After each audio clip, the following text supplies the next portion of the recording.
Juste me laisser savoir quand tu es prêt, Maryse. Salut, Jean. Salut, Pierre. Good evening, everyone. Bonsoir, tout le monde. Bienvenue à la séance extraordinaire du Conseil pour le 31 août. Welcome to the very special meeting of Council this evening for August 31st. We'll start with roll call. I'll ask members of Council to please announce themselves. Mike Tarnowski, present. André Brisson, présent. Jamie Lauren here. Cindy Saucier here. Perfect. And our clerk, Madame Camille Laflamme, is here as well? Oui, Monsieur le maire, si. Parfait, merci beaucoup. Item number 2, adoption of the agenda. Motion to approve the agenda as presented. I need a mover and a seconder, please. Moved by Councillor Tarnowski, seconded by Conseiller Brisson. All those in favor? Mike Tarnowski, yes. André, oui. Jamie, yes. Cindy Saucier, yes. Thank you very much.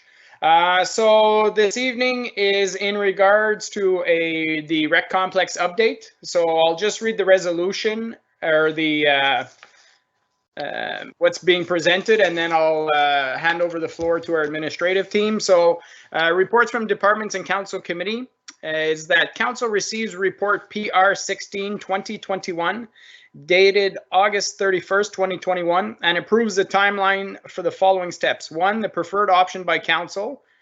We'll fill the blank in later. Discussion of financial impact at the budget 22. Working sessions in October 20 and 21, 2021. 3, validation from the library board for the proposed project, including operational costs and revenues. 4, public consultation meetings in person on preferred option. 5, presentation on the outcomes of the public consultation meetings to council. 6, presentation to council in order to identify potential revenues that could be generated from existing facilities and opportunities of provincial federal funding opportunities. 7, approval of final design. And 8, adoption of construction and final action plans. That seems simple enough. So this, welcome to our consultants who are here today. Welcome to the members of the public. Bienvenue aux gens qui regardent ce soir. This is obviously a very important project. It is by far going to be, once realized, the largest infrastructure project in Township of Russell history. So I think that while we've had the information since the end of last week, it's worthwhile going through everything with our consultants and our staff to make sure that we understand all the steps and see and give an opportunity for members of council and members of the public to ask questions. So with that, Monsieur Le Duc, Madame Guittard, I'll turn it over to you. Thank you, Mr. Mayor. Members of council, good evening. So yes, it's a very important night for the council, for the community, for the administration, for everyone. I think we've been working on this project for at least for the last 2 years now, even though there were a lot of talks before that, but I think more specifically for the last 2 years. And we're happy to be here tonight and be able to present, I think, a very a report that was very conscientiously done. We've put a lot of time and work and effort in this report, so hopefully it will have a great outcome at the end of the night.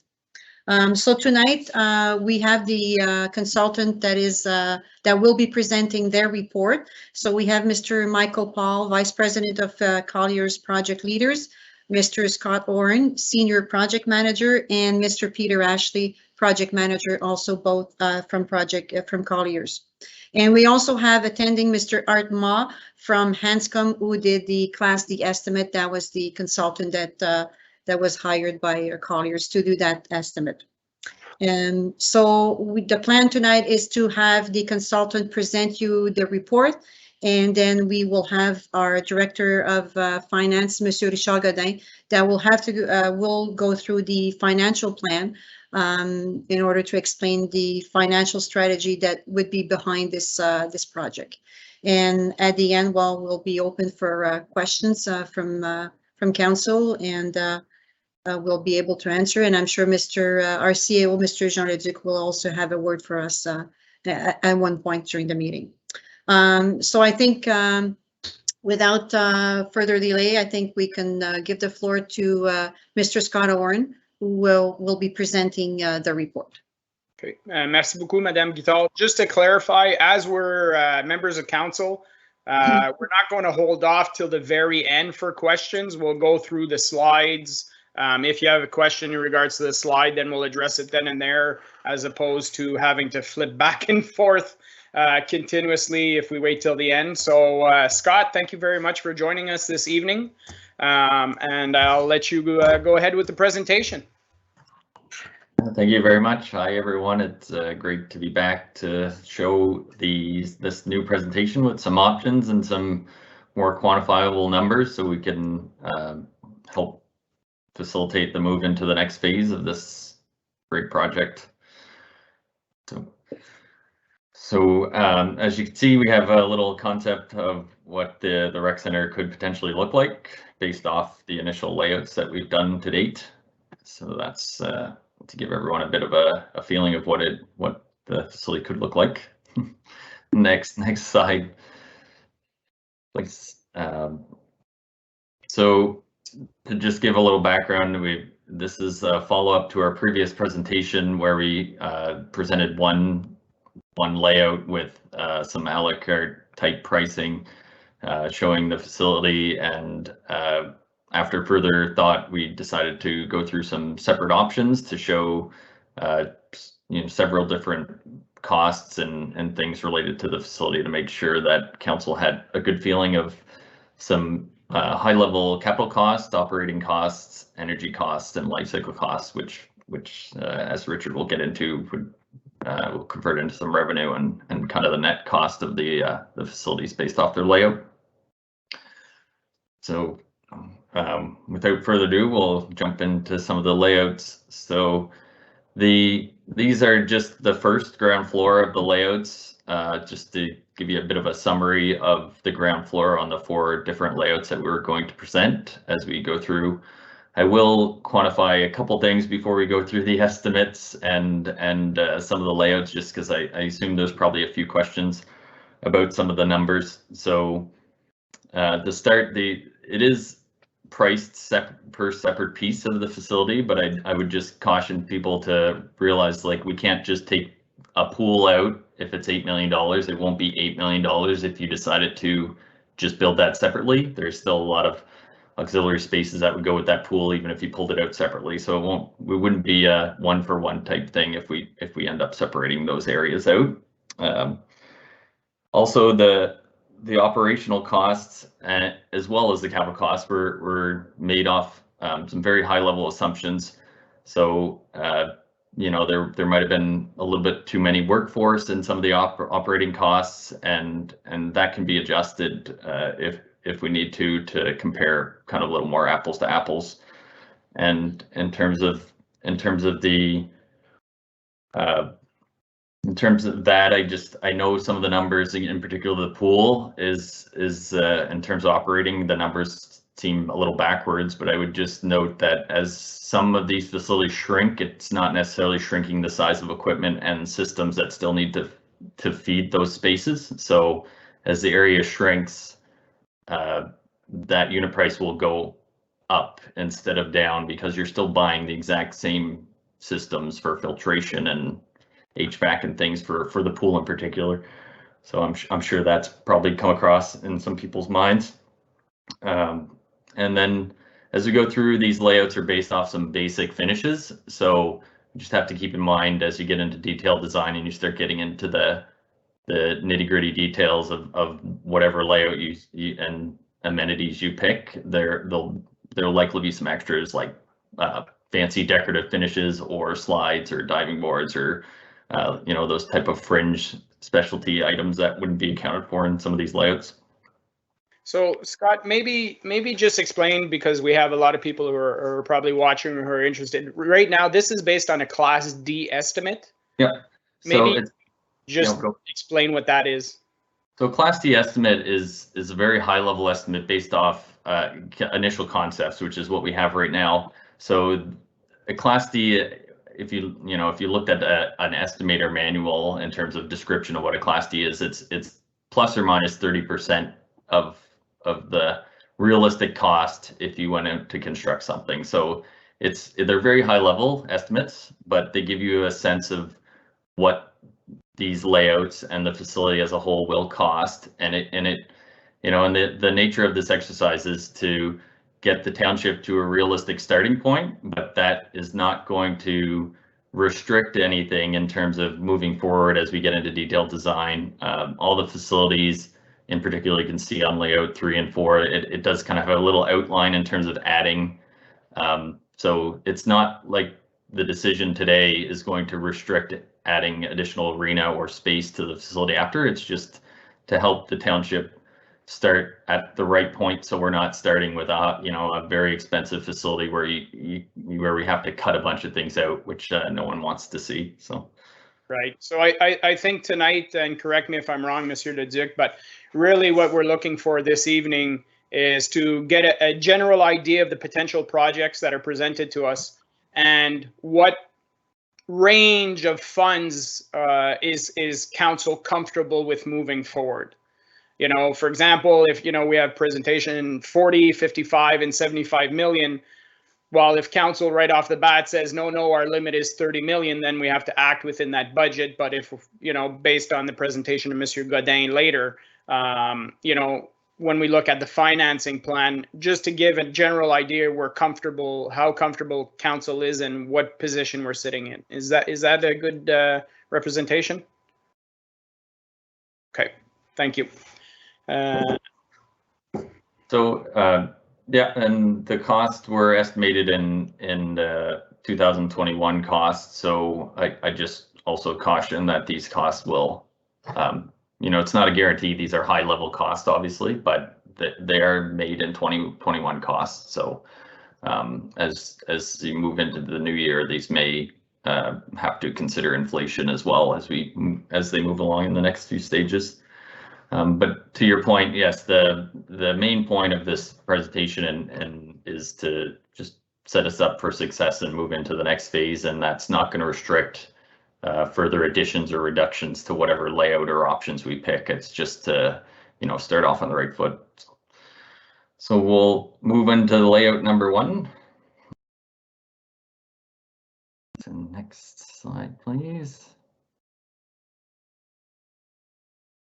So layout number 1 would be the most expensive option. So we've included the 3 arenas, the larger swimming pool with the kiddie and therapy pools, as well as some saunas in the pool area, performing arts theater, and the 15,000 square foot library, as well as some administration and office areas and some multi-purpose rooms. And so that's the first floor covers that general area, and the performing arts would be 200 seats, similar to the arenas. All 3 of those right now are shown as 200 seat arenas. I do have costs as we go down at the end of the presentation in terms of the additional cost. It would be to add 1,000 seats and or 1,500 seats. So we can. So next slide, we'll go to the second floor. And I guess a note to the group is the estimate does include these common areas, the corridors and all these multi-purpose areas. These are included in the separate amenity prices, but I do have approximate prices of what those common areas are in the overall estimate, which I can share with when you get through the number. I think it'll be more applicable when we're looking at the numbers. So the second floor. For the pool, it's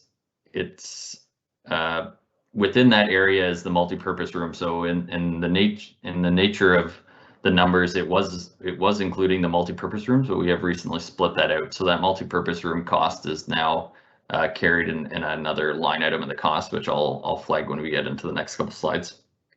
So the pool's a little more comparable. The multi-purpose rooms weren't shown in layout 2. So the numbers looked a little skewed in terms of capital costs. So And the library would have an additional second floor to total the entire square footage of 15,000 square feet. So they're approximately 7,500 each. And then the second floor of the arenas would include the kitchen and restaurant area, another multi-purpose type meeting room, a little bit mechanical space, as well as a walking track around one of the arenas. Next slide, please. So anyone can stop me too as well if I'm going too fast or you have any questions regarding what the layouts are. So this is the capital cost summary. So it shows the areas of each space and the related capital costs of each of them. So as I mentioned, the pool, we split out the multi-purpose rooms out of the square footage and those costs, and I've just put that in the site work and hardscape and landscaping and other soft cost areas, so we could compare the pool costs a little clear.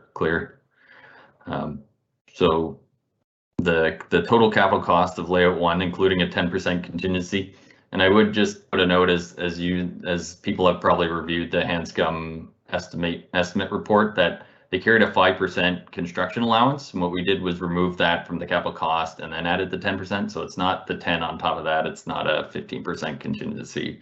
It's we made sure we removed that, and we also added $2 additional extra $1 million to the bottom line, the site plan, to account for some furniture and equipment that will likely be needed for the facility, as well as the utility costs to bring those to the property line. The utility costs to bring the utilities from the building to the property line are included in the estimate, but they did not account for any additional utilities past the property line. So we thought it would be prudent to include some of those costs under this project. Okay. Any questions about the capital costs? I don't see any hands up for members of council, so I think we're okay. Okay, so we'll move on to the summary of the operational, energy, and life cycle cost. So these are the operational and energy and life cycle costs for each individual section. So these were also high level. They're also based off areas and some high level assumptions. And so there's not a lot I can say about these other than discussing the titles, and each floor is split out the same way as the capital costs. I didn't include the site works in the exterior, as that's pretty minor compared to these other ones. So is there any questions about the operational costs? I think that's probably the best way to go about this. Yeah, I think Councillor Lorraine, then Councillor Tarnowski. So one quick question is, are these annual costs that you're showing here? Yes. Okay. And when we're talking about life cycle costs, is that asset management? Yes, that's asset management. Okay. So I guess I'll get into that with Richard then on the financing side afterwards, because there is the ability to push those to the back end of the project and life cycle. We have the money built in as our reserve pricing now. Once the loans are all paid off, then you still have that amount built in that you can throw into asset management on the back end.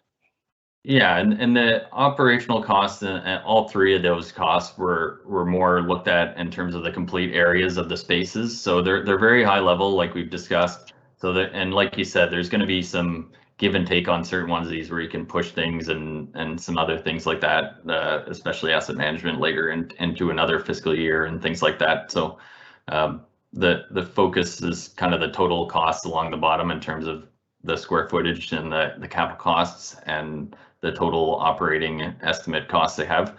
I would also say that on layout 1 in particular, they did assume a little bit bigger workforce, which I don't think will be completely applicable if you did choose that layout. So I think those would come down a little bit and they'd be a little more comparable to the change between layout 2 and 1. When you look at those operational costs, there's much less of a gap between those costs.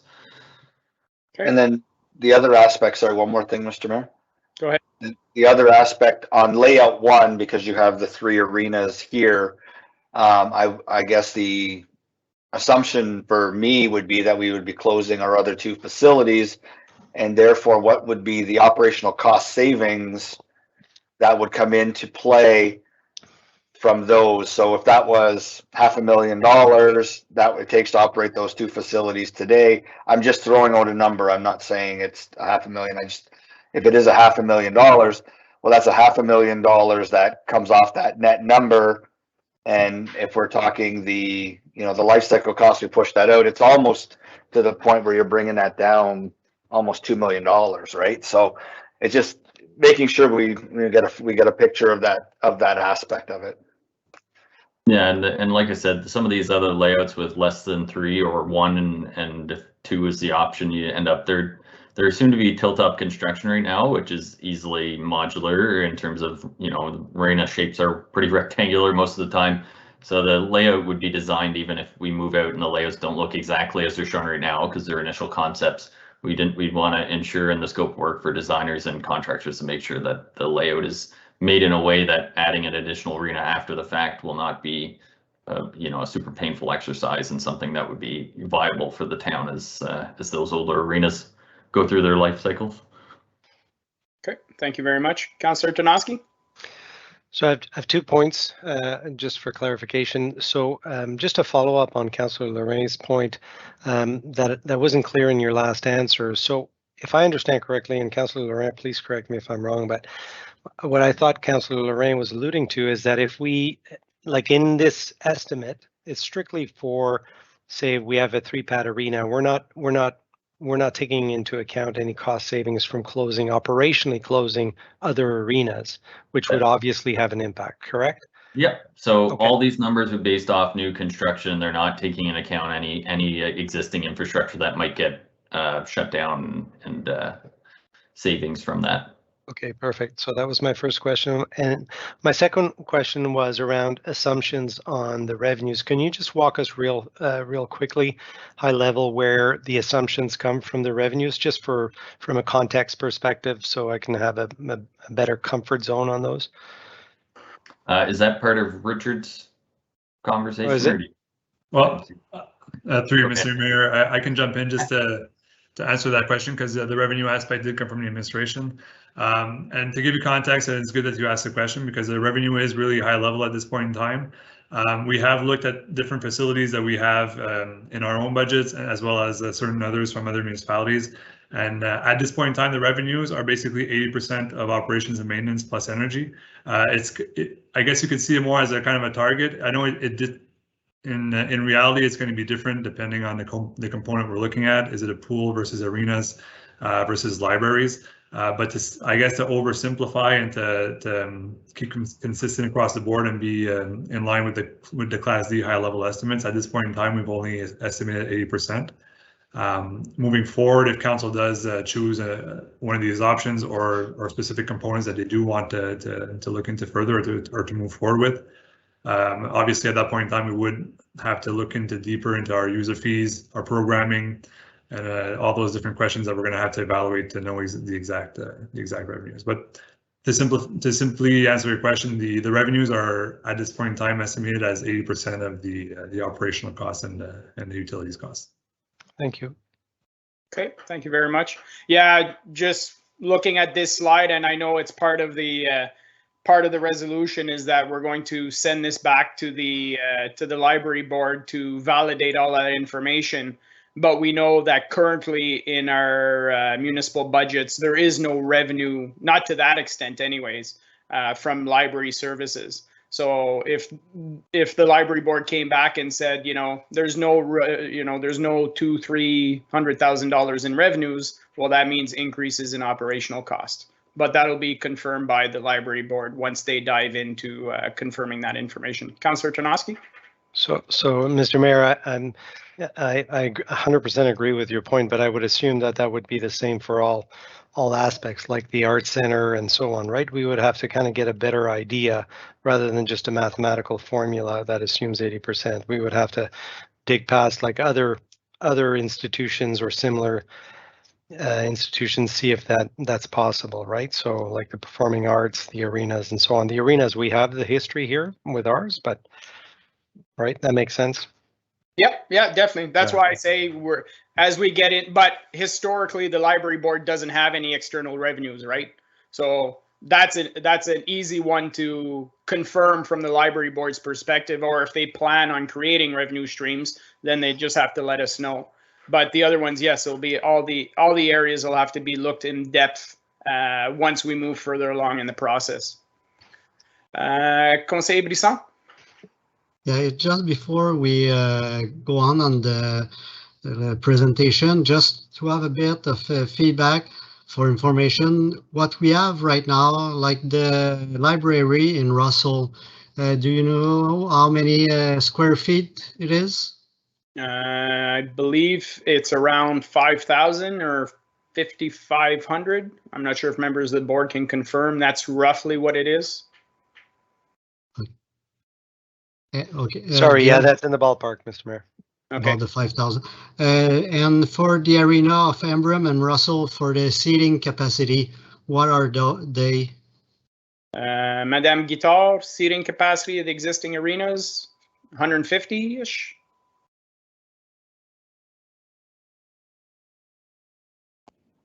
I would have to double check that honestly, because in Russell it's way smaller because you got bleachers only on one side, and in Embrun you got both sides. But I would think it's yeah, it's in Embrun it's easy 200.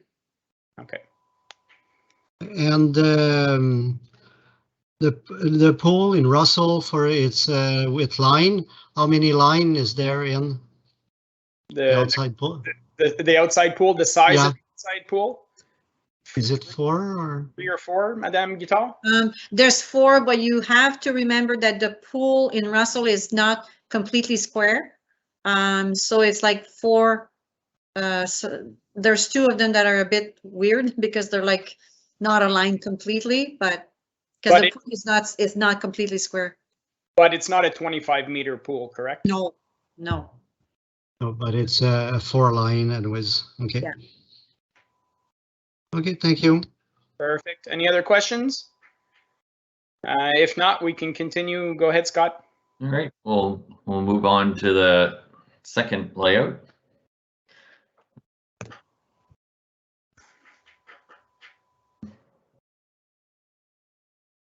You want to go to the next slide, please? There you go. So this is the second floor layout where we've removed one of the arenas. So it shows 2 arenas, a 6-lane pool, and all of these layouts will continue to hold the kiddie and therapy pool in them. We did confirm the additional cost in the estimate for that kiddie pool was approximately $210,000. So I think the upside of having that type of pool for the municipality in terms of programming things offset that minor cost compared to the total pool.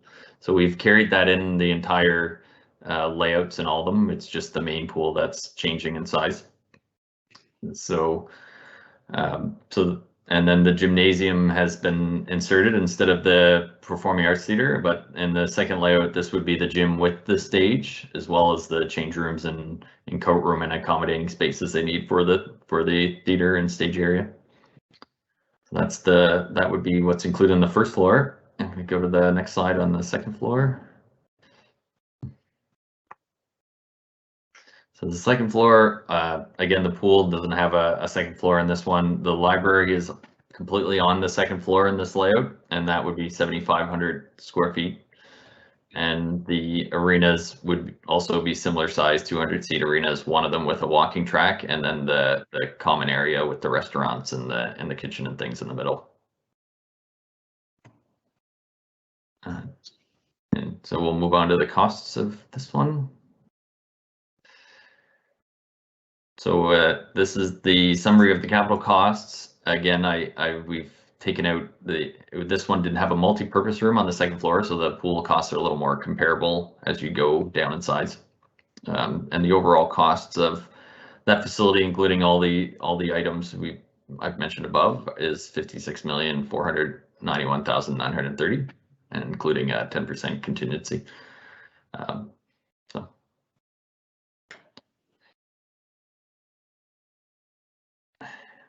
The next slide is the operating costs. So these are, again, they're going down a little bit, and so the pool, again, like I said, the pool's shrinking, but you're still, in terms of the estimate, they're still carrying similar systems, so it's making the number go up instead of down. Just so I'm sure that's been noticed. So, is there any questions on layout number 2?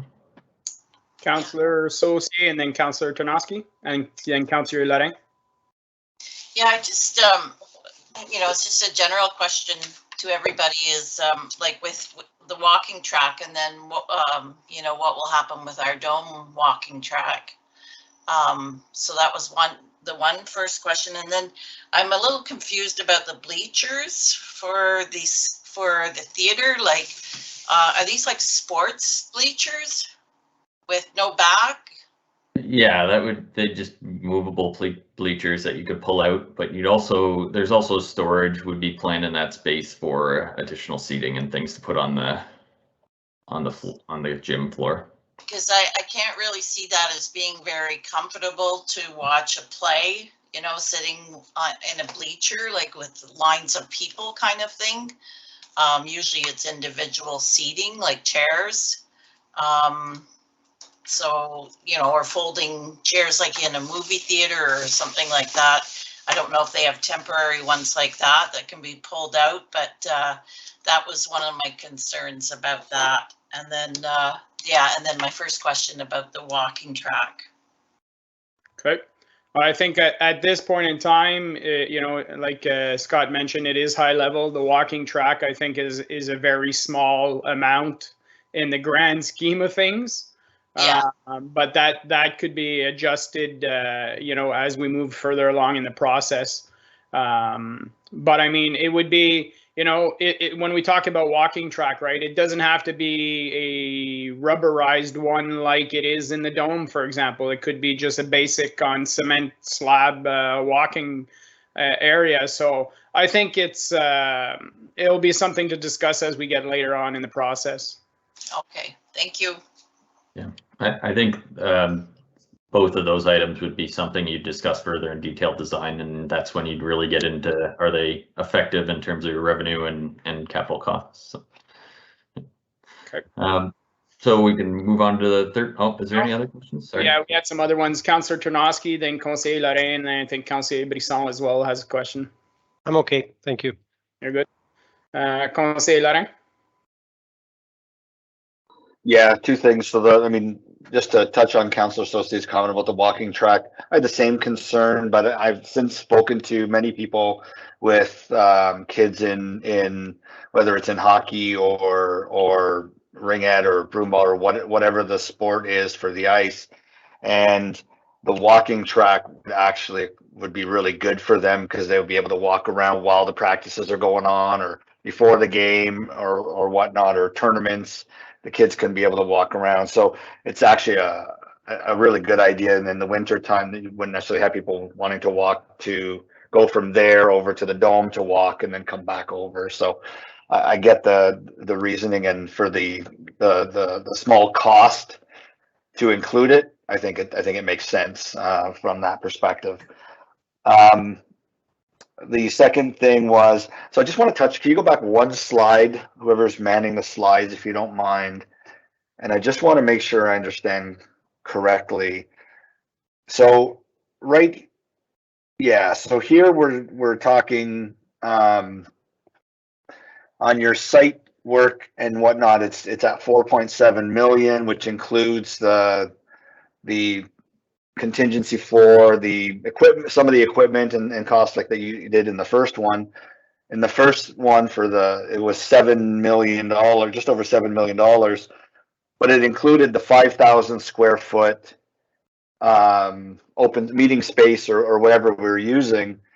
Yet in the number 2, we've got $7 million or $5 million for the library at 7,500 square feet. I just find that's yeah.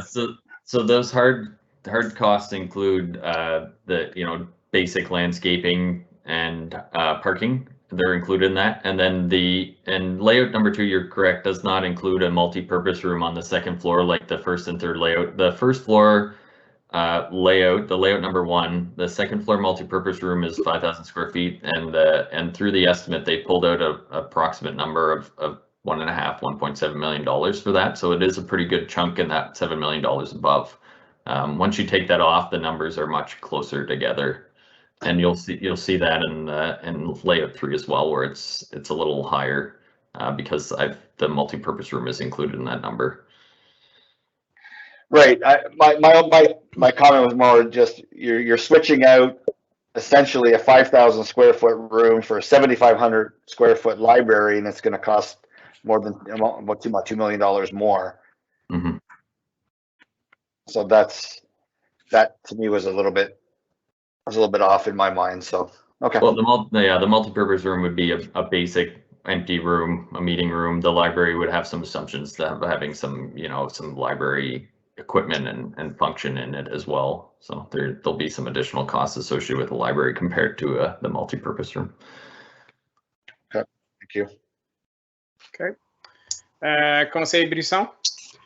Yeah, whenever I look at the display for the layout for the second floor, so that means like the walking track would be the same as the hallways to go to the kitchen and the multi-room. So it will, even for the restaurant. Is that?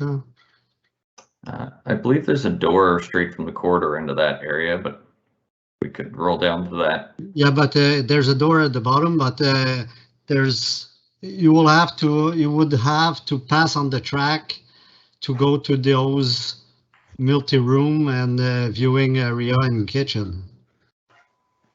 Yeah, you're right. Again, these are high-level schematics, so we would adjust doorways and the flow of these facilities as you get into detailed design in terms of proper fire escapes and door access and make sure that would function a little better than these high-level schematics at the moment. Okay. Okay. Councillor Saucier? This is probably a silly question, but I assume that we're having elevators, right? In these facilities? Okay, I just didn't see them anywhere, so. It's a lift. Just at the corner of the library and the gymnasium. Yeah, they're pretty small on those layouts, but there is an elevator included, and that would be a requirement. There'd need to be an elevator. So just to remind everybody, right, that these are very high-level drawings. Once we get down into the process into the future, then we really start getting a feel for what's going to look like. But this was trying to put a picture to the financial aspect of it. So any other questions on these slides, members council? No, then we'll move on to the next one. Or the next one where we were. I'll go to the next. Layout number 3 is down a couple more. There you go. So this is the third layout option, which is one arena. The pool is 4-lane, again, continuing with the kiddie and therapy pool and the change rooms and other auxiliary spaces for the pool. And then the gymnasium would be a basic gymnasium with change rooms, and then there's a little administration area on the main floor. And if we can move on to the second floor layout. The second floor, again, the rink would have a walking track. There is no restaurants and kitchen area included in this one. And the multi-purpose area is back on the second floor as well, where I guess as a general, I didn't make this very clear, the multi-purpose rooms it's a general area that could be used for leasing or meeting rooms or whatever the township would see fit. Right now, we just left it as a general open area for future consideration as you get into detailed design. So they're just called multi-purpose, but they could be, split out into leasable space or any other meeting rooms or anything that the township might want to put in the facility. And then the library is slightly smaller at 5,000 square foot, also on the second floor. Okay. go to the next slide for the capital cost, please. So this is the cost summary for layout number 3. Again, I took the multi-purpose room costs, which were closer to 800,000 in this one, because the room is a 2,100 square feet smaller, and put this in that site works and general line item. So the pools again are a little comparable in terms of what the pools are costing as you shrink it, and the total cost for this layout is 41,233,170, including the contingency. So we can move on to the operating costs, please. And these are the operating costs for the layout number 3. Again, they're going down a bit, other than the pool again is increasing as it gets a little smaller. Okay. Any other questions, members of council, at this point? No, then we can move on. Okay, we'll move to layout number 4, which we are proposing as the starting point for the rec center. And again, there, we've got it outlined to add future rinks, or as you get into detailed design, I just don't want it to get lost that, again, this is a starting point, and as you get into detailed design, the estimates will get clearer as we get more specific in what we're going to carry and what exactly the facility is going to look like. So there may be opportunities to add and improve on certain spaces and areas. So the 4th layout, we removed the gymnasium and just carried and added the 6-lane pool back in. It does just show 4 on there, but it's priced as the 6 lanes, and it has the base and admin area, and then the 1 arena. And so we go to the next slide, please. And this layout would also, on the 2nd floor, would still continue with the walking track, and the library of 5,000 square feet would be also on the 2nd floor with some multi-purpose areas as well. Yeah. So we can move on to the capital costs, I think. So layout number 4, essentially this one, we just removed the gym costs and added the 6-lane pool costs back in. So this one totaled at 35,785,640, including the 10% contingency. I realize that's a little higher than the numbers we were discussing at the start of the exercise. However, again, these are high-level estimates, and I think it's a great starting point in terms of moving into detailed design and getting into the more nitty-gritty details as we continue with public consultation and review of the facility. So move on to the next operating costs. Again, this is a high-level snapshot of approximately these costs. We just, again, used the 6-lane pools and removed the gymnasium for these costs. Okay. Any other questions, Councillor Lorrain? Yeah, I guess I probably should have asked this at the beginning, or asked the question to you, Mr. Mayor. So just for anybody who's watching right now, we're only discussing the actual rec complex facility itself and the costing of that, not necessarily the entire layout of the area for the recreation complex, including sports fields, like anything external. Is that correct? That's correct. Right now, it's just the actual building and the contents itself. Nothing else that's outside the building. Okay. Just in case there are some people that are watching that are looking for those types of facilities, services, I just wanted to make sure they knew that we were only discussing this part.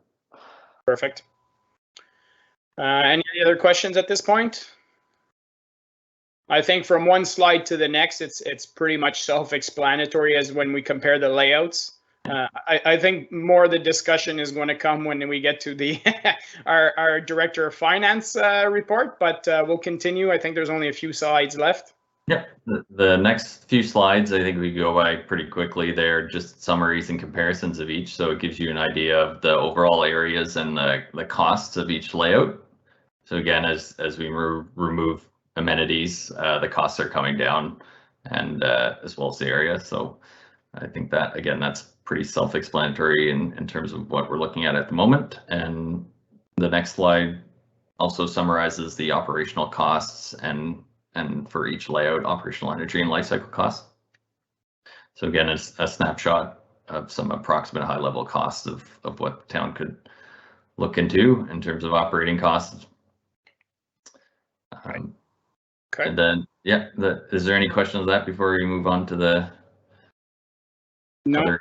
No. So we did ask the estimator to provide some additional cost information on some of the additional things. Like I mentioned, the kiddie pool was a pretty minor cost in terms of the entire pool cost. It was about 210,000 they pulled out of the estimate for the kiddie pool. But the major consideration we wanted to include in here was the additional costs for seating, which are quite significant. And a lot of that's tied to the structure and concrete and furniture and equipment that comes with adding a lot of additional seating to an arena. So we can go to the next slide and show these. So the costs are quite significant, and again, these are high level, and depending on the overall facility you pick, there is an economy of scale to, the bigger you build, some of these costs will go down a bit, because there will be some sharing and especially when it comes to structure and some finishing work. But at the moment, at a high level, the additional area that gets added to an arena when you add this many additional seats, and this is envisioned as bowl seating, like around the entire arena, so it's not just shoving seats around on one side. It's a proper tight bowl arena setup. These are the additional costs that were estimated to add 1,000 seats or 1,500 seats. So I thought that would be useful for a township to at least have in their minds as we move through the exercise. Yeah, definitely. And then I believe that's the next slide is questions. Okay. Follow-up questions. Sorry. Yeah, these the next steps are essentially the items that you went through in your meeting minutes. So we'll wait on council's decision, and then we'll also move into further consultation with public, validating the board revenues, and again, presenting to council on any further findings we have, and then moving into the detailed design and adoption of construction and finance actions. Thank you very much, Scott, for the presentation. I think we have a question, Councillor Lorrain.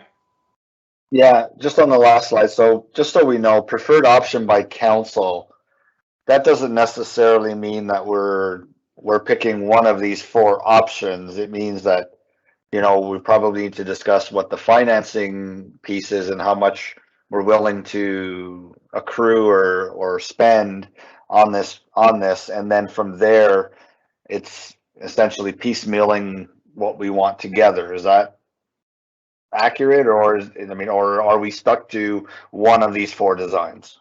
No, that's correct, Councillor Lorrain. Once we see the financial plan, or once council agrees on a financial plan, while these 4 models are being presented, the reality is that the final design might look completely different from what's being presented, right? We might say, okay, well, we want the 4-lane with the 3 arena, or the 10-lane with the 1 arena, or there'll be a mix match depending on how the council discussions go. But this is just, as Scott put it, it's just their recommendation is to give us a starting point. So that'll be part of the conversation this evening as well when we talk about financing, and it'll give us an idea of which direction we want to go in. But good points, Conseiller Lorrain. Thank you. Any other questions, Conseiller Brisson?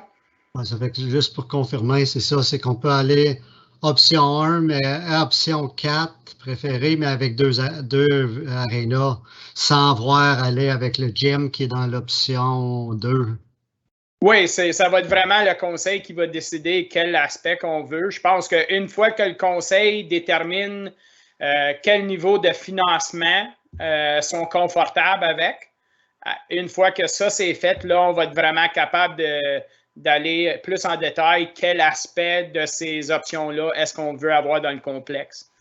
So, encore, ça va revenir à discussion avec M. Godin in regards to the financial plan.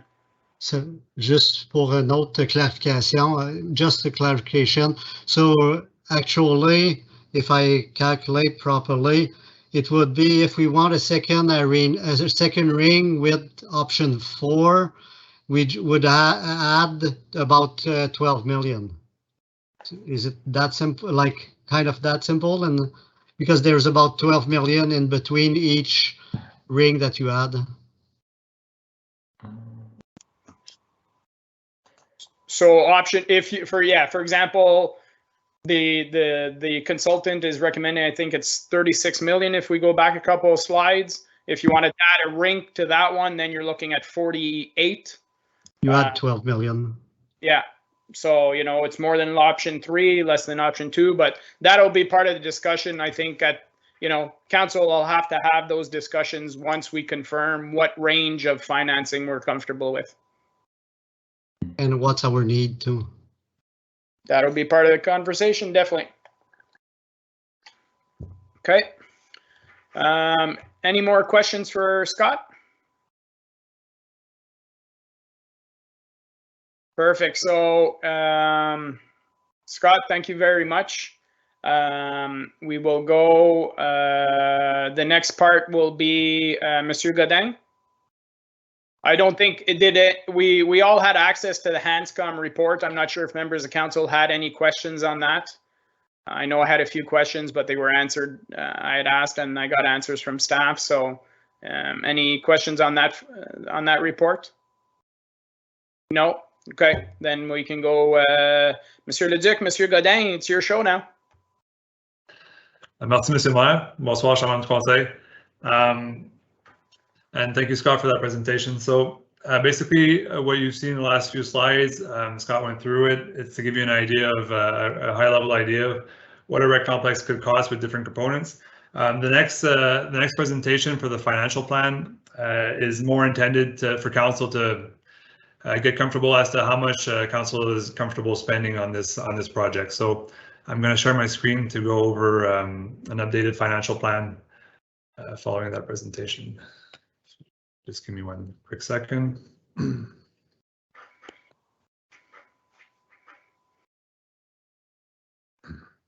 So can everybody see my screen right now, the presentation? Yes, we can. Recreation Complex Financial Plan, okay.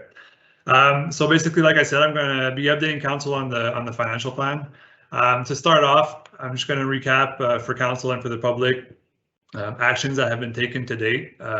Council has started back in 2019 to invest some serious funds into this project, and even a few years before that, through DCs, we started collecting. I will give council an update as to where we stand today with our recreation complex reserve, and a bit of forecasting as to where we're going.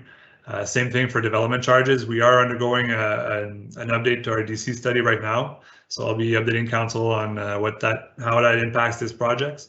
Then we're going to go through kind of what a capital budget could look like with different scenarios. I'm going to touch on a debt capacity, and I'll finish off with just bringing back the financial plan like we presented back in December, updated with numbers from today and with updated reserves and forecasts.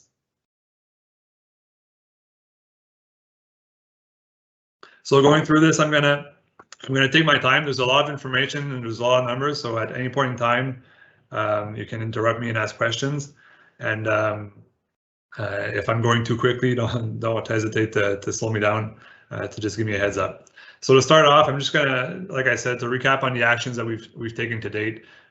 So significant investments have started in the 2019 budget, where council approved a kind of a financing strategy of increasing investments into a recreation complex fund by an amount of $150,000 per year. We've been doing that. We've been increasing by additional $150,000 every year since then. Council in the 2019 budget also approved a surcharge on arena user fees and pool user fees. So that started off being a 6.25% user fee, and then it doubled and then it increased again. So now it's up to 18.5%. So we've been doing that. We're not increasing anymore, but we keep on collecting those surcharges on user fees for the pool and for the rec complex. And additionally, in the 2020 and the 2021 budgets, Council approved a 1% tax increase to be allocated directly to this reserve fund. So as of the end of this year, with those efforts so far, this reserve fund is going to have a balance of just about $1 million. And just so Council is aware, all the assumptions that are made in this financial plan that you're going to see in the next slides, the assumptions made here are that we're going to continue increasing by $150,000 every year until construction, and we're also going to have a 1% tax increase every year until the end of construction. So, and once the rec complex is constructed, at that point in time, we're assuming that those increases will stop, and basically we'll have that operational budget rolling. Any questions on this slide, members of council?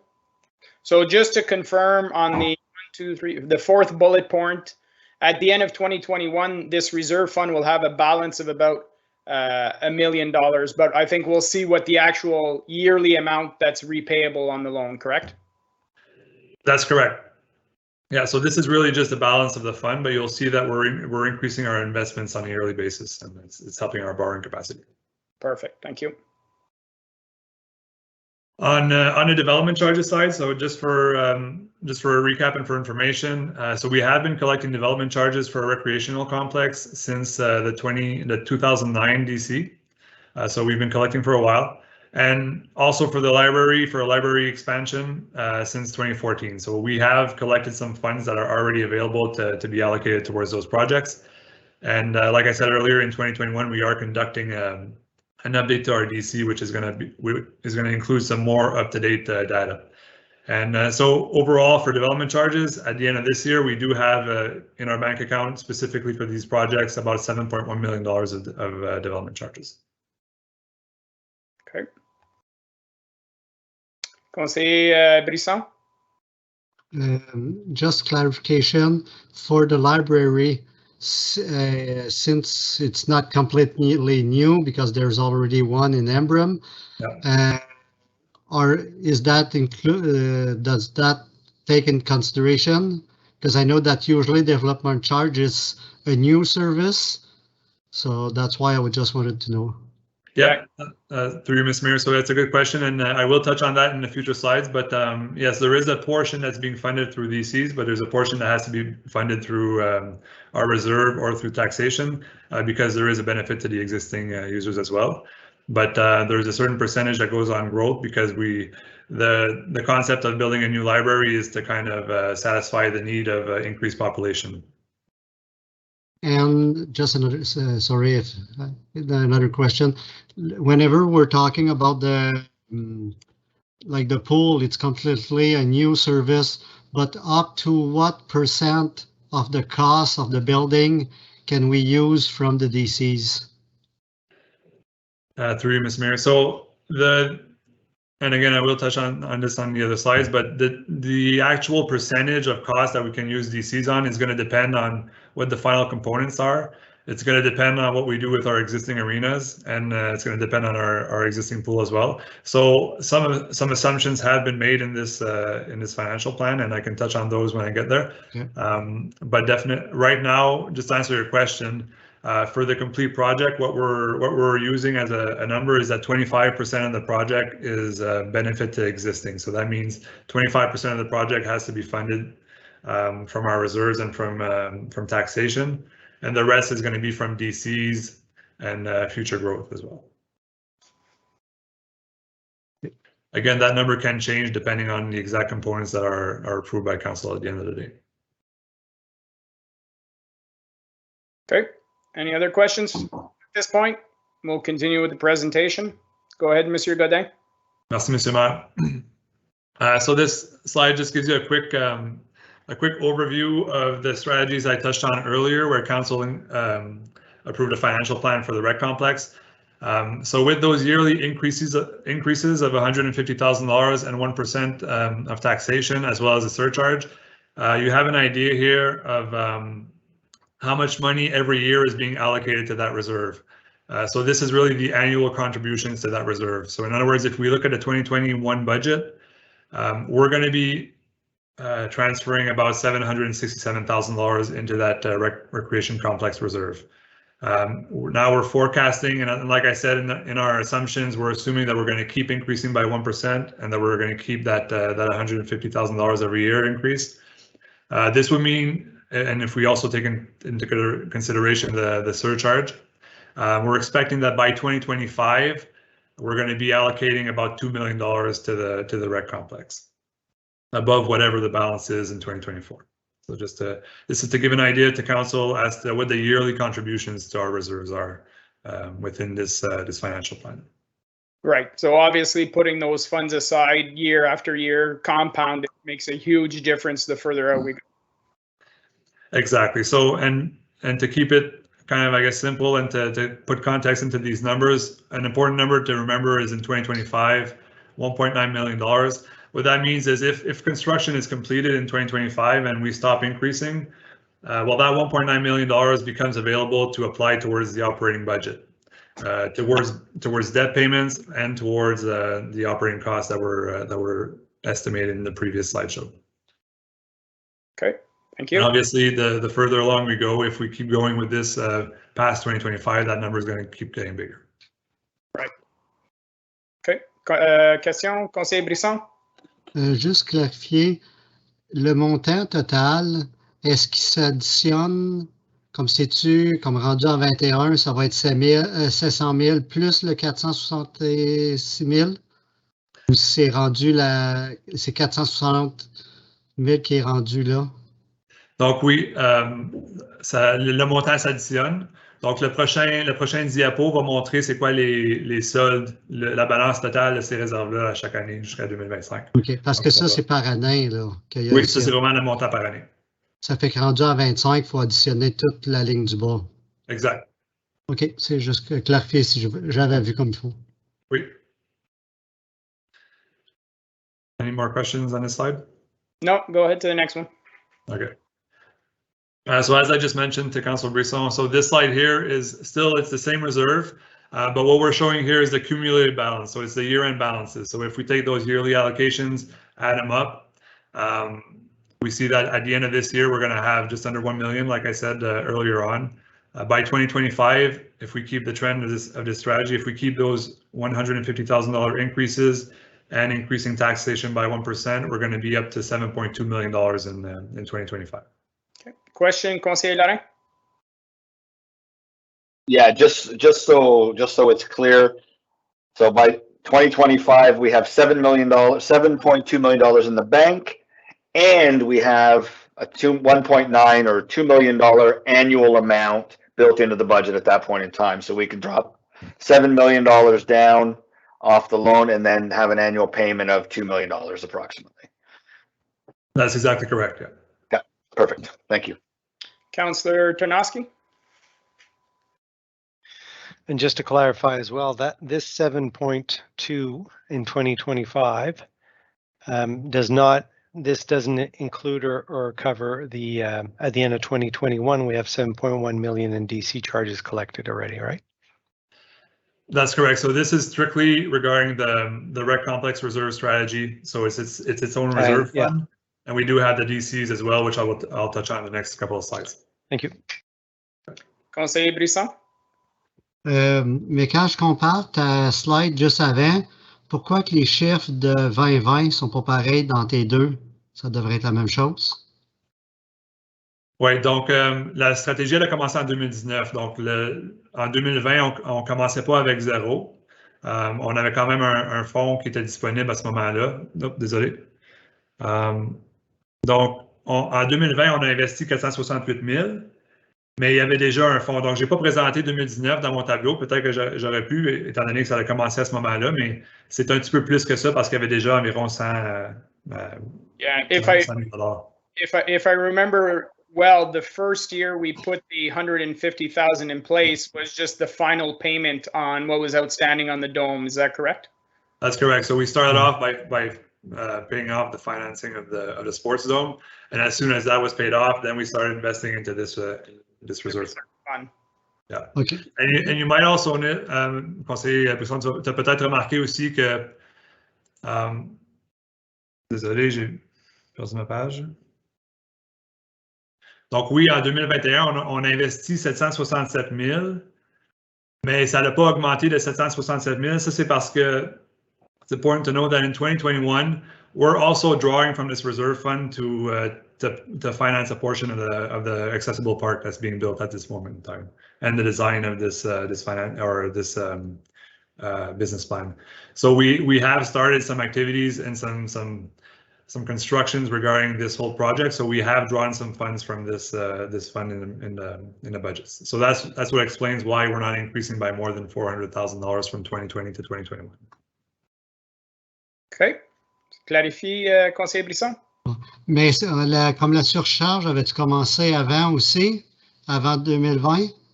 Parce que en 2019, M. Godin, ça a commencé en même temps. La surcharge aussi, OK. Oui, exactement. Oui. OK. Ça fait que c'est pour ça que ça se transmet. OK. Parfait. Okay, so we're going to hop over to our 2021 development charges study update. So like I said earlier, and like council knows, we're currently on updating our DC study. So we're pretty advanced in the process, and council has been presented with draft rates and the capital program. So at this point in time, there is still a chance that some things change when we do come back to council, but at this point in time, we are keeping the assumptions that were presented to council back in June by our DC consultants. So essentially what we see here are the growth related costs. So of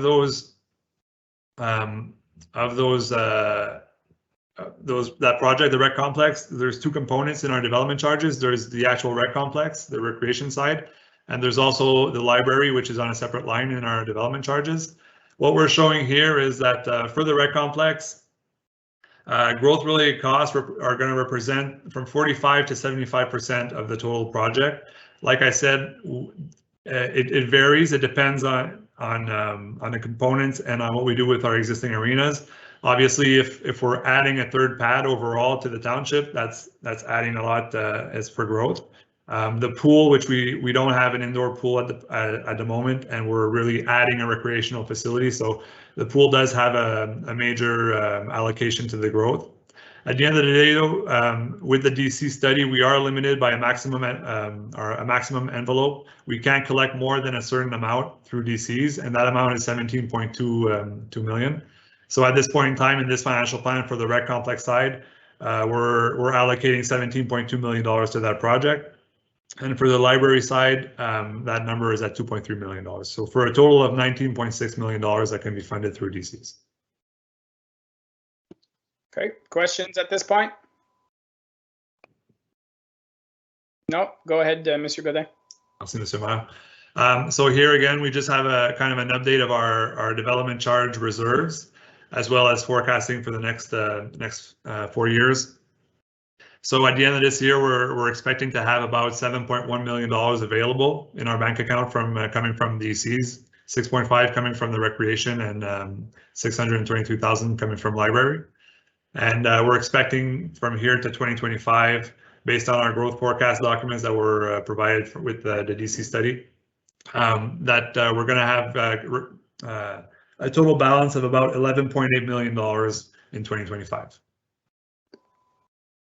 Okay. Questions? Councillor Tarnowski? Just for clarification to make sure I fully understand. So in the previous slide where we say that we can get up to 17 million plus 2.4 million for the library from DC charges, that simply means that is the maximum that we can get over the development of this facility. Whereas your next slide, which shows the amounts that we get from DC, is based on current funding models, meaning that we would still receive DC funding past 2025 towards these projects, correct? Correct.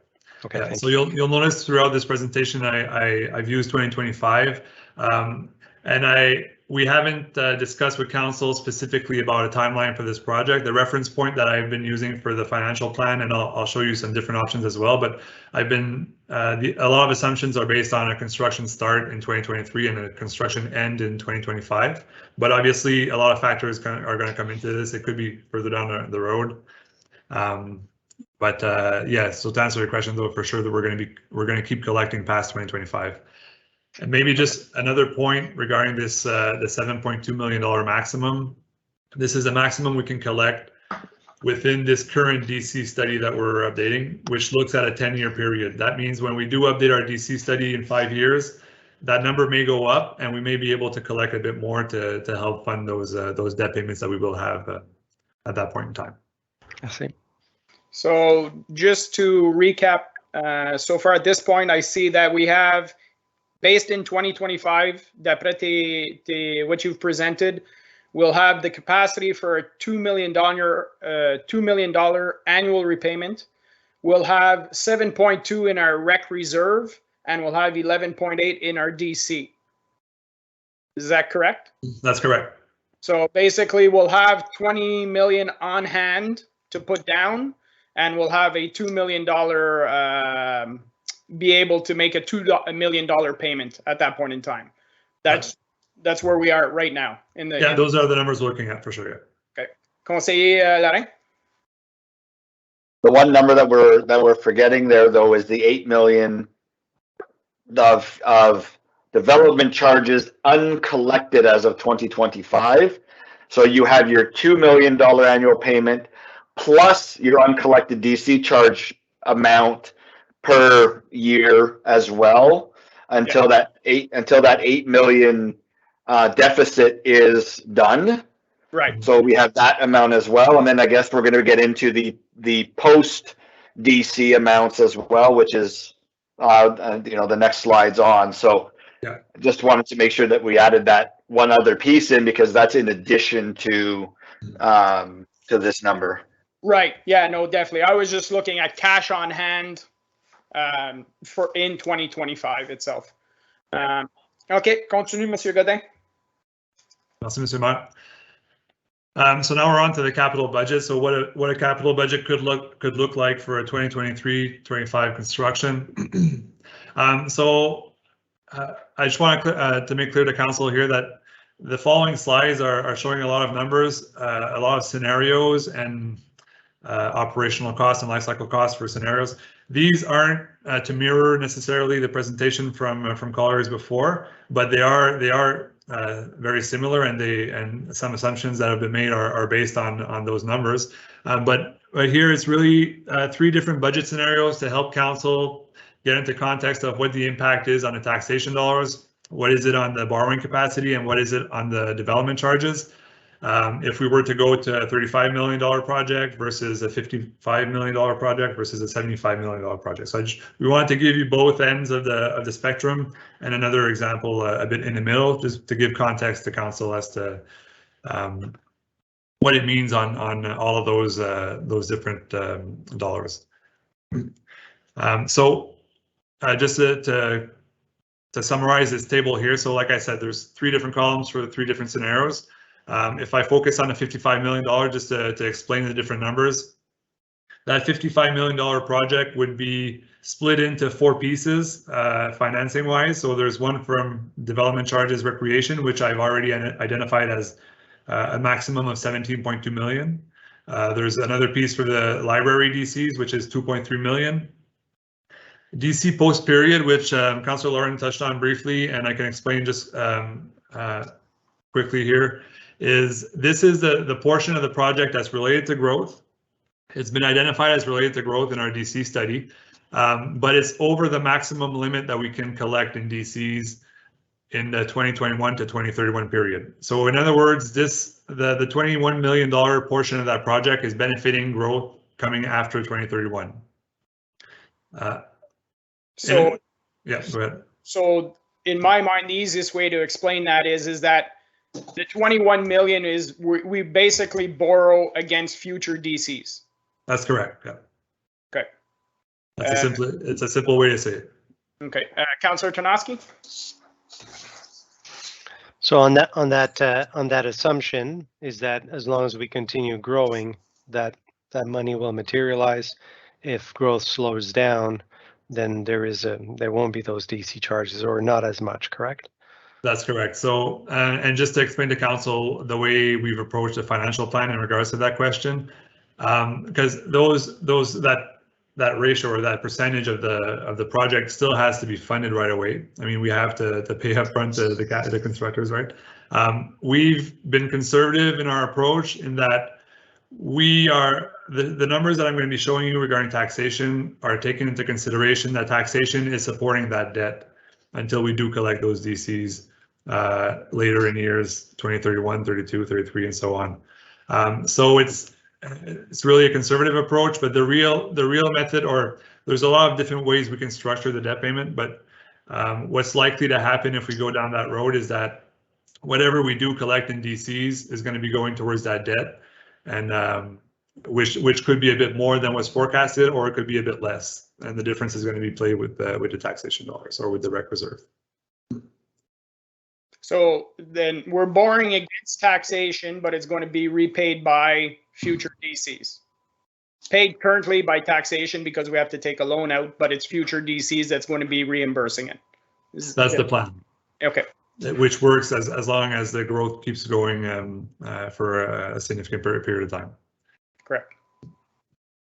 And sort of, I mean, to finalize that, the last piece of the pie, if you will, is that $13.7 million represents 25% of the total project cost, which is a benefit to the existing population.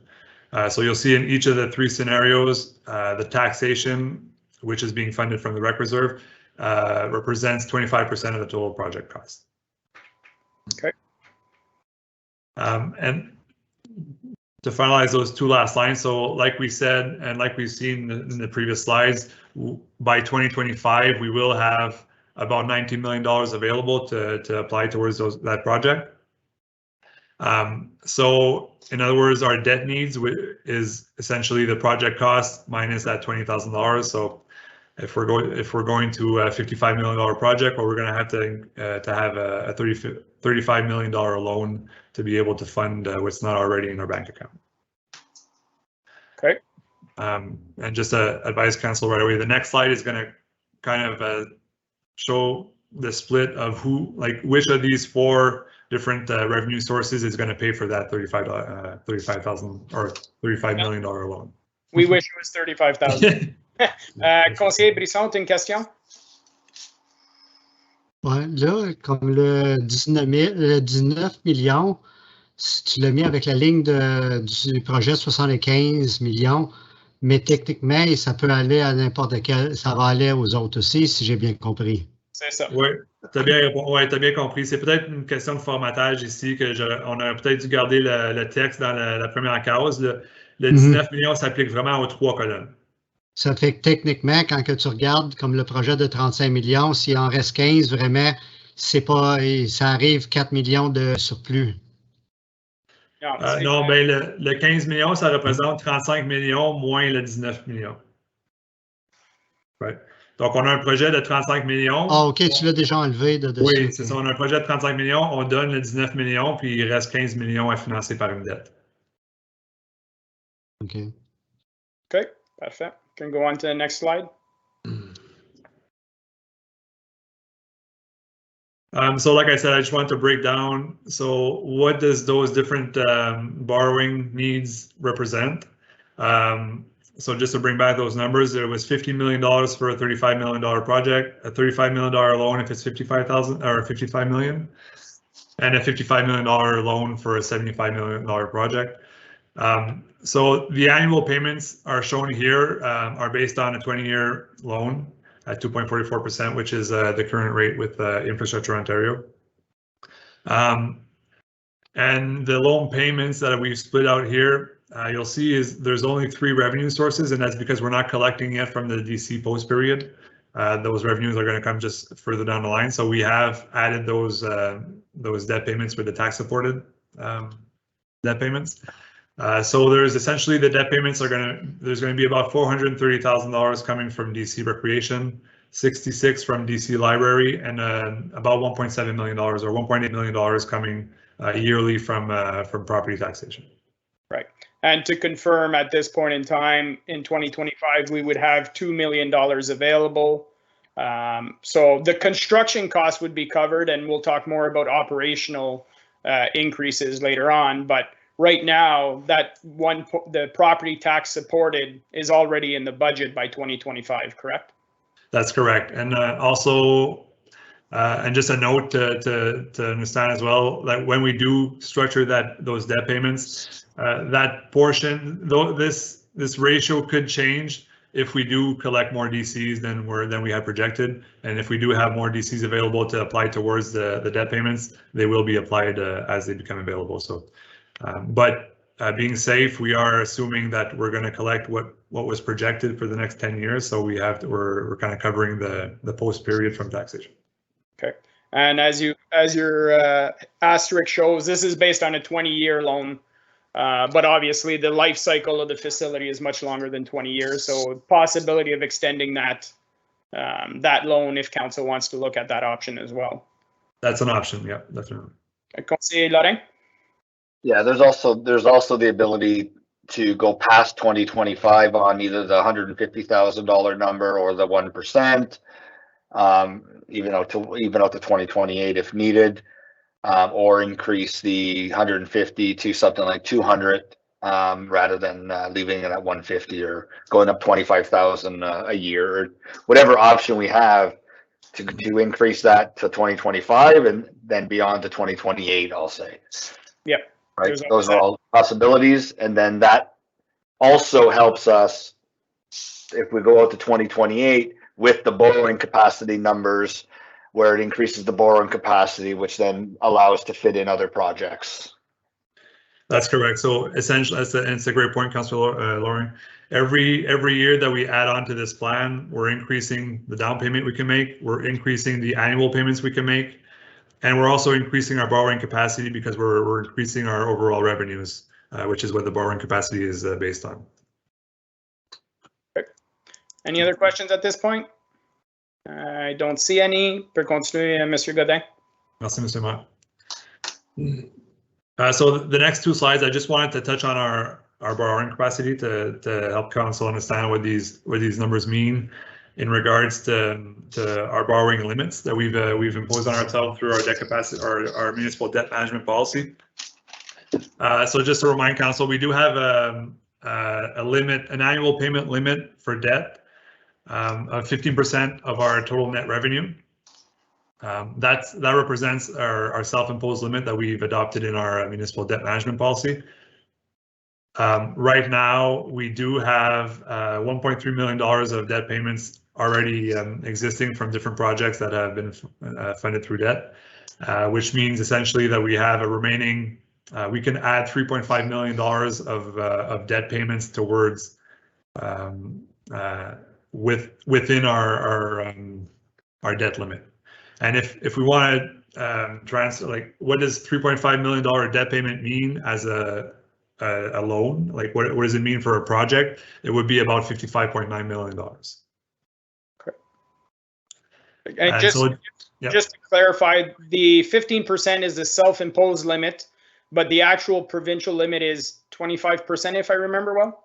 That's correct. So the actual provincial limit is 25% of our total net revenues, and that at that point in time, if we were to look at that number, that $55 million that $55 million goes up a lot. It goes up to close to $100 million, right, within the provincial limit, but right, within the guidelines and the policies that council have adopted to make sure we're covered for emergencies.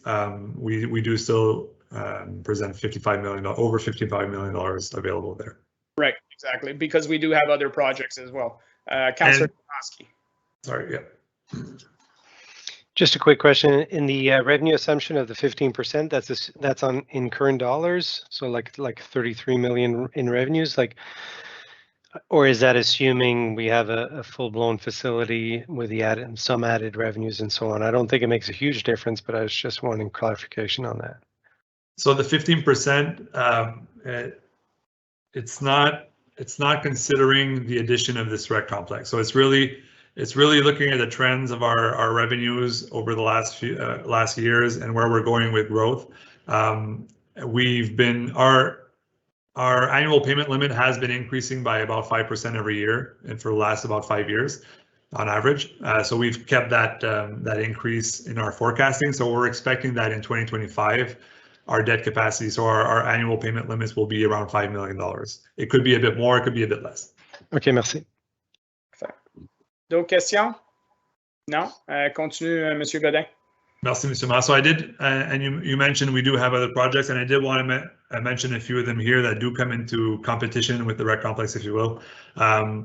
One major project that's been discussed with council and for which a financial model has been shown as well in the last years is the 417 Industrial Park servicing, which in the financial plan presented did represent a loan of up to $40 million. And also, we want to also consider the potential needs for renewal and replacement of our current infrastructure. So we have been every year showing council information on our infrastructure deficit. So far, it hasn't created necessarily a huge borrowing need, but we never know what could come up in our planning for replacement of bridges and whatnot. There could be some significant investment needs there. So we do want to be cognizant of those when we do consider going forward with a loan of this magnitude. And so the third project we're mentioning is a rec complex and library, which is basically what we're planning, what this financial plan is all about. Okay, so I just want to clarify one thing for the people who are watching at home that might not understand. For the industrial park servicing, the loan up to $40 million, that is a potential loan that we would have to carry, but it would actually be paid by the landowners that would repay the township. So it's not a cost that we're just paying with no return on investment. That's actually, we're helping to create economic development in our industrial park, and the landowners will be paying us back, whatever, depending on the plan that we put in place. That's correct, Mr. Mayor. So there is a in-depth financial plan regarding that industrial park servicing, and it does include a lot of revenues and essentially a cost benefit at the end of the day, even though we do have to incur loans throughout the project to be able to push it forward. Okay, perfect. Thank you very much. So this next slide is a bit the same thing, except it's another self-imposed limit that we do have in our debt policy. Loans that are supported from taxation specifically, rather than water and sewer and other user fee funded infrastructure. So we do have a limit of 10% of our tax supported revenue under our policy, which is payments of about $2.4 million. And again, if we forecast our current payments and what's left, that would mean that we have the capacity to borrow about $33 million for this project, while staying within our debt capacity that's in our debt policy. Right, and just to confirm with what Councillor Tarnowski said, that's as of today, but in 2025 is that number, if we continue with the 5% annual growth, or is that? No, that 5% is worked into this. So this is the 2025 numbers. Perfect. And again, just for future project loan considerations, we are still mentioning potential need for renewal and replacement of our current infrastructure. And we're not mentioning here the 417 industrial park servicing because that's not a tax supported debt. It would really be supported from user fees and development charges, being a water and sewer project. Any questions before I move on to the updated financial plan? No, I think we're good. So this table here, so there's a lot of information. So I'll go line by line just to explain, and if council has any questions, obviously feel free to interrupt me. What I'm trying to do here is really summarize kind of the key points to consider when looking at the different project costs. So again, I'll focus on the middle column, the $55 million project. The project year that's being assumed here is 2023 to 2025. for $55 million. Like we showed in previous slides, that would require a loan of about $35.9 million, which is it's $2.7 million over the debt capacity that I just explained in the previous slide. The self-imposed debt capacity. The self-imposed debt capacity, right, and the tax-supported one. The next few lines is for the implications on property taxes. So of that loan, the portion of those loan payments that are being supported from taxation is just under $1.8 million. And the operational and life cycle costs net of revenue. So there's a correlation to the numbers that were shown by Scott in the earlier presentation. It's not a perfect correlation. Just to explain what we've done here for our assumptions is we've used a factor of 2% of the construction costs. This is based on an analysis of the construction costs and the operational and life cycle costs that were presented by Colliers, and the revenue assumptions. At the end of the day, would represent, we're estimating here that the operational and life cycle costs would represent about 2% of the construction cost. So that means that over and above the property tax, over and above the $1.796 million debt payment, there would also be a need to fund $1.1 million from taxation for the operations and for asset management. So just to confirm with that, that doesn't take into consideration any of the existing operations that might close down or any kind, so that amount might be reduced if there's savings in other areas, correct? That's correct. So to put it simply, we need a total of about, like for the $55 million, and with all those assumptions, we need just under $2.9 million of taxation towards the rec complex. Like we seen earlier, we already have $2 million, and yes, if we do shut down both arenas, for example, that would liberate about $400,000 that we could reallocate to this to these operational costs as well. But that's not worked into this financial plan, so that it's kind of a bonus if we do go into that direction. Right. Like you said earlier, you guys were very conservative with this, and council hasn't taken a position on all those impacts that might change these numbers. Conseiller Lorrain has a question. Well, yeah, just reconfirming what I said during Scott's presentation on the life cycle cost or the asset management piece. Those don't have to be taken in the first 20 years or whatnot, or a smaller amount could be allocated rather than for the arenas at 1.4 million. Those could be taken on the back end, and we'd already know that we have that 1.9 million annual amount. So once the loan is paid, and if it was a 20-year loan as the example, then after that you've got that 1.9 million baked in to the budget that you can then start offsetting that life cycle cost or asset management cost. And for that additional 20-year period, assuming a 40-year life cycle of the facility, you've now accrued $22 million in life cycle or asset management costs over that time period. That's correct, Councilor Lorrain. It's a good point, and that fact has actually been kind of worked into this financial plan. So when we are saying the operational and life cycle costs, this plan isn't proposing that we fund 100% of the life cycle costing, of the average life cycle costing on year one, because we do recognize that we have significant payments towards the debt, and that those payments will be they'll be free to be allocated towards asset management after the debt is paid after 20 years. So that is something that has been worked into our asset management strategy for this project. Okay, thank you very much. All right, so just to come back to the total yearly property tax requirement. So again, with the $55 million budget, we would be allocating $2.9 million of taxation.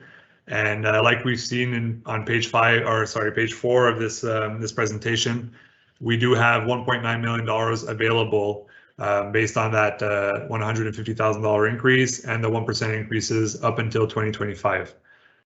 Like some council members have voiced earlier, and a good point is as well, if we do keep on increasing past 2025, then that is one way to definitely recover that the gap between that $2.9 million and that $1.9 million. But just to show it with this, with the financial plan, just based on those assumptions here, we do have a taxation shortfall, if you will, of $913,000, which means if we were to just on year 2025 increase taxation to fund those extra payments that we have to make, it would represent at that point in time a 4.7% tax increase, which is roughly on average $80 on a residence tax bill. Average household in 2025. Yeah, so that $80 is based on the average, the 2021 average assessment actually of $340,000. Okay. Okay. So like we see on for a $35 million project, just to give the highlights of the different budget levels, we can see that we're actually overfunding the $35 million project. We would be able to decrease taxes by 4%, but realistically just stop increasing taxes if that's the direction we want to go with that strategy. And if it were to be the $75 million project, then the tax increase on year 2025 would be about 13.3%. Okay. I think the point here also, there is a 13.3%, but there's also the $22 million that's above our self-imposed capacity. So those are kind of the two lines when we want to determine the affordability or a budget that's within our internal policies. These are the two lines that would have to be important to note. We're able to go up to $33 million in loans, and we would need a 4.7% increase if we were to go, for example, to the $55 million project. Right, and just to clarify, in that scenario, in the $55 million scenario, we go over budget by 2.7 million, but that's essentially paid in the first year and a half, and then we fall back within our policy. That's correct. Right. It would catch, depending on what council decides to do with the following years of the financial plan. There's definitely ways to smooth that under our limit. Okay. Any other questions, members of council, at this point in time? Councillor Tarnowski? Not a question, more of a statement. I just want to restate what I've stated before, that I'm really happy we implemented the initial plan to smoothen this out. This is where the reward is for that, and I think we still have a couple more years where we can kind of further reduce that impact. So this is a great plan. Yeah, thank you very much, Councillor Tarnowski. I agree 100%. Any other comments, members of council? Okay. Is that the end of your slide? No. A few more slides, Samir. So just I just want to list these. These are two kind of in regards to the financial plan. These two items have major implications. So things to consider from council is what the capital budget amount is. Obviously, has a huge impact on what the financial impact will be, and the project timeline. So like we touched on earlier. I mean, the further along this financial plan goes, or this the strategy of the increases on a yearly basis go, obviously it increases our borrowing capacity, it increases our capacity to make annual payments, and it also increases the down payment that we can make before actually incurring a debenture. So those are two items that I think once council does decide on what they want, as far as the components go, as far as the layout goes, two other critical, I guess, items as far as the financial plan goes is what that budget would be and the project timeline. So just wanted to mention that, just so the council understands that this financial plan could change significantly with different timelines. Okay. And I will be illustrating that in the next slides, in the next slide or two.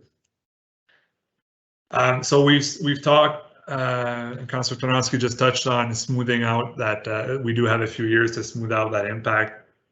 So what we wanted to show council here, a couple of things. So first, we'd like to present council with what's the impact on the numbers if we delay the construction, right? So basically, what we're showing here is if council decides to keep status quo with the current financial plan, to keep increasing by $150,000 and by 1% taxation every year until project completion. What could be the project date in order to not have that increase in the final year? So if we don't want to have that 4% increase in 2025, but we want to keep just doing that 150 and that 1% increase, when can we do this project for it to be funded completely without having to do that last tax increase? And so we have the dates here. Basically, a $35 million project, we could do that in 2022. For a $55 million project, it would go from 2025 to 27. And for a $75 million project, we could do that in 27 to 29 without having that final tax hike. But we would though have those tax increases every year until that final date. Right. And I think I know where they're going, but we got a few hands up. So Councillor Tarnowski and Councillor Lorrain. So the assumption is that that would be the same cost of the project. Exactly. So yeah, which is not realistic, correct? Right. No, you definitely have to consider the inflation. And so that's a good point to bring up to complement that slide. Councillor Lorrain. I think, Richard, you know where I'm going to go with this one. We had a discussion today, so not to get too complicated with it, but the understanding is the smoothing of the impact would go to the 2028, 2029 period based on this. If you were to go to the 75 million, but even if you go to 55 million, if you smooth that out further along down the road, let's just say to 2028, you could still begin the construction in 2023, have it open in 2025, and potentially use a construction loan to bridge that gap for that 5-year period, and then only have to pay out in 2028, where you've now accrued the additional funding available, and you've increased your borrowing capacity, you've increased the annual payments, and you've increased the lump sum payment, and you've also increased your DC collection at that point in time, and then you're focusing again on your post construction DC, and hopefully we've got more of that after 2031 that can start repaying. Is that, I know I'm getting over and above, but is that accurate to what we discussed? That is accurate, and I mean it's a lot of hypotheticals at this point in time. We did look at that different option, because there is a lot of different ways we can go about structuring the loans and the loan payments. But for sure, that is an option that we do have with Infrastructure Ontario, is to and we would need to go through that option regardless to have a construction loan, which is they're advancing funds during the construction period without us making annual payments, just to help us with the cash flow to have that project completed. And we do have a timeline of 5 years once we've had that first advance, where we can wait that 5 years before actually debenturing and having those annual payments. So there is, like you said, Councillor Loring, an opportunity to fast track, if you will, or to not delay too much, in the sense that we could start construction in 2023, but annual payments on a loan not start before 2028. That is one of the scenarios being evaluated once we do get into the nitty-gritty of the financial plan. Thus saving us the increase in project construction cost from 2023 to 2027, when you would start the project at that point in time. Yeah, so obviously there would be some additional interest costs with that application, but definitely the benefits outweigh those additional costs. Thank you. Thank you. The longer we wait, the more expensive it's going to get, or it's going to cost the same amount and we're going to get less for our money. So, okay. Councillor Tarnowski. One last point to make. So the other aspect to this too, in terms of moving the project out a little bit, is the discussion where modularize the project. I know there's not a lot that could be modularized in terms of add-ons later on, but like a simple one that comes to mind is like one of the ice rinks. What's the impact of that? And maybe that's not a fair question, just asking like that, but let's say we wait, 3 years to add the third ice pad. Obviously that would have an impact on DC charges and everything, but if we're going on future DC charges, that could be a value in decreasing that overall cost, like or to smoothen out that transition. Does that make sense? Yeah. Through Mr. Mayor. So yes, Councillor Tarnowski, that does make sense. I don't have those specific numbers with me. We haven't evaluated that particular scenario. It's one of the other considerations that we do mention at the end of this slideshow. Things that we haven't yet incorporated into this financial plan until we have a better idea of the direction that council wants to go. Definitely, if council does want us to evaluate certain scenarios before committing to anything, obviously we will bring those numbers forward at that point in time. I see. Okay. Tu peux continuer, Richard. Merci, Monsieur Maire. So what we just touched on is the impact of delaying the construction. The other way we can smooth out the taxation increase, if we don't want to have a larger increase in the final year, is to begin increasing taxes more aggressively as of this 2022 upcoming budget. So what we're saying here is, if we want to keep that same timeline of construction from 23 to 25, and to be able to make those debt payments without having to make that final tax increase in 2025, we could smooth out the increases for the $55 million project, for example. It would be by increasing, instead of increasing by 1%, it would be to increase by 2.17% until 2025. And at that point in time, that would smooth it out, and we would not require an additional tax hike at the 2025 year. Okay. Questions on this one? So that, go ahead, Councillor Tarnowski.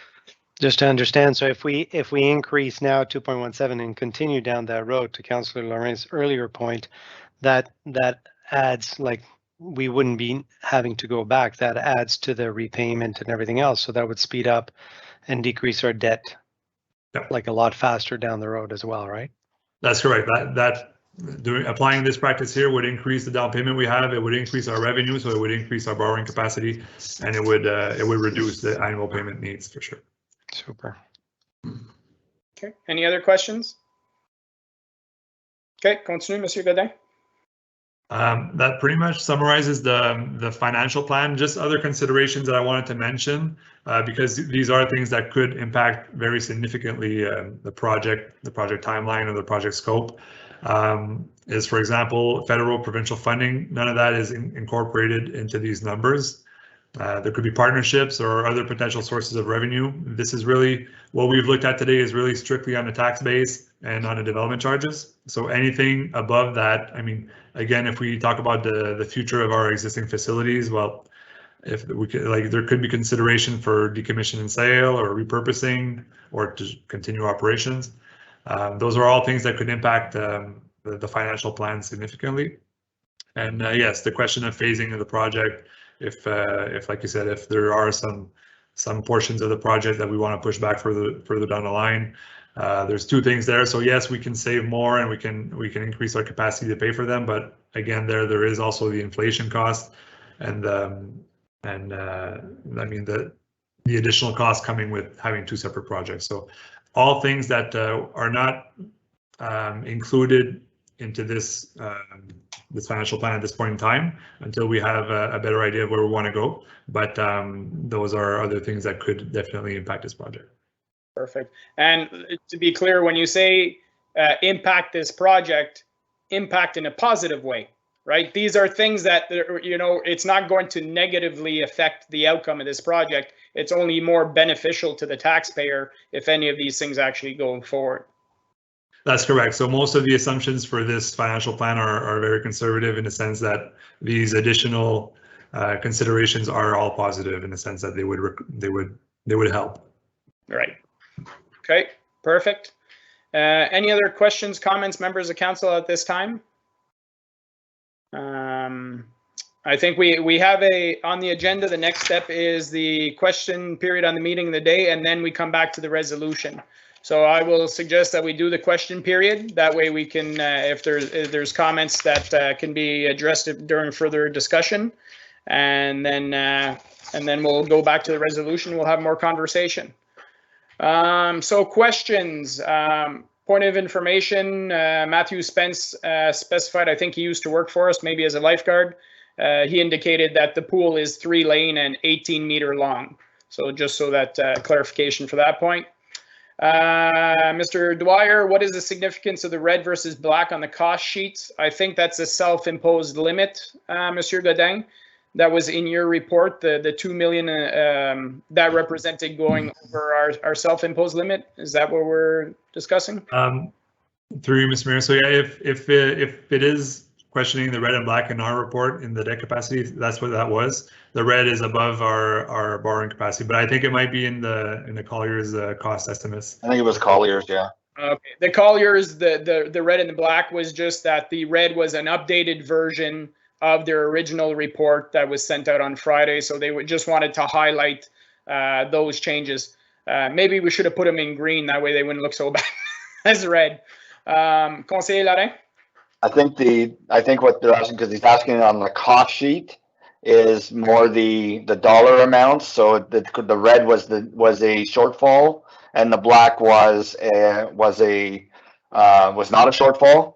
I think that was more that's what I would have understood that question as, versus the red being updates to the document.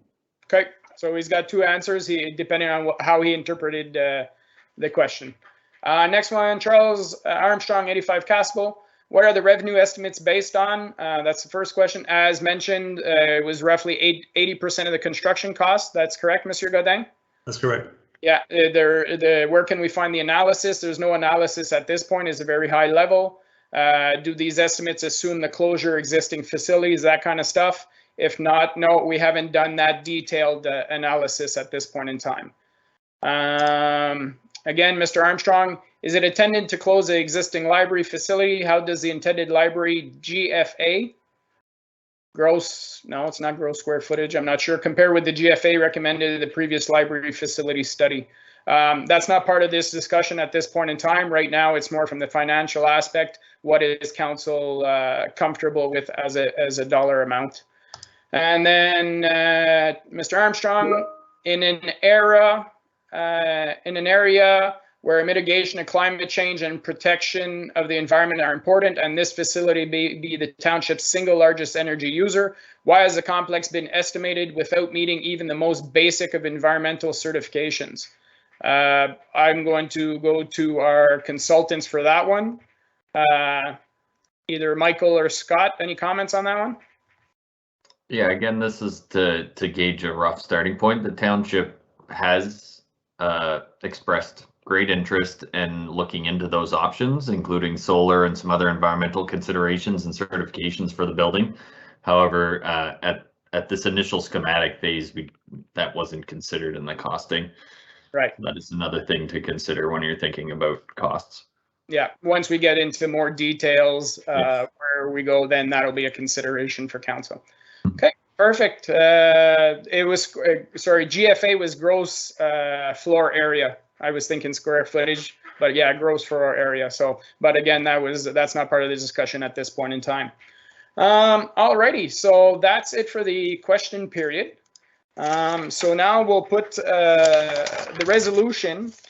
So the resolution is motion that council approves all recommendations listed on the agenda under 4 reports from department and council committees. So let's, there's a lot of blanks on this resolution that staff are looking for council to take a position on. So in regards to one, Monsieur Leduc, Monsieur Godin, when you're talking about preferred option by council and the date, are you looking for a decision on the general amount? Because we're not specifying an actual layout. We're talking about a dollar range, correct? Monsieur Leduc? Mr. Mayor, members of Conseil, good evening. Yes, we're looking at this point, trying to get the dollar amount council is interested in us pursuing further. That's what we're looking for. And also date, we've shown you the impacts of postponing or delaying some starts or phasing some of the project. So we kind of want to have an idea as to what are you thinking of right now regarding those cost options and timelines. And again, also we'd be interested in finding out what core components could be, so that we have an idea of your preferred option in that kind of large sense. So we have an idea as to where we're going next afterwards. Okay, thank you very much. For that, I'll open it up to members of council, Conseiller Lorrain, and then Councillor Tarnowski. Yeah, to me, I think we need to be hitting that that spring 2023 construction timeline, and with the construction termination by 2025. I would love to be in the ground next summer, but I don't know how quickly the design can be done and get the tenders out to be in the ground next summer and be open for 2020 and September 2024. So I'm thinking I have to think realistically here, and I think shovel in the ground in spring of 2023 is probably more realistic, unless somebody tells me differently that we could go before that. That would be the timeline that I would suggest to ensure that we maintain a reasonable cost increases from now till then, and that we gives us enough time to do all of the work that needs to be done up until that time. I'll leave the time frame now, and I'll let other people speak, and then if we're talking components, I can speak on that too after. Okay, thank you very much. Any thoughts on the timeline? Or members of Councillor Tarnowski, Conseiller Brisson? Yeah, I think I would like to agree with Councillor Ray on that. Ideally, it would be nice to put shovel in ground earlier if at all possible, but spring 23 would be great. I wouldn't mind hearing back from staff on what their thoughts around that, about the possibility of that. The other thing, I just have a quick question pertaining to this process that we're going through right now. We're being asked to look at, and I understand the whole big picture of the financial capital cost of it, and that obviously is the clear first decision we have to make, but we were given some information around operational costs and so on, and at what point do we have that discussion around the impact on annual budgets when we talk about the operational costs? Or is that something that we just kind of smooth into future budgets and it's just going to work out? No, I think realistically, Monsieur Godin, Monsieur Leduc, once we give you a general idea at the beginning, you guys are going to be coming back with a lot more detailed information on how that would play into a closer to finalized financial plan, correct? Monsieur Leduc? Yes, I think Mr. Godin has mentioned that, for example, if we were to close the two rinks, right off the bat, you're saving over $400,000 worth of operational costs.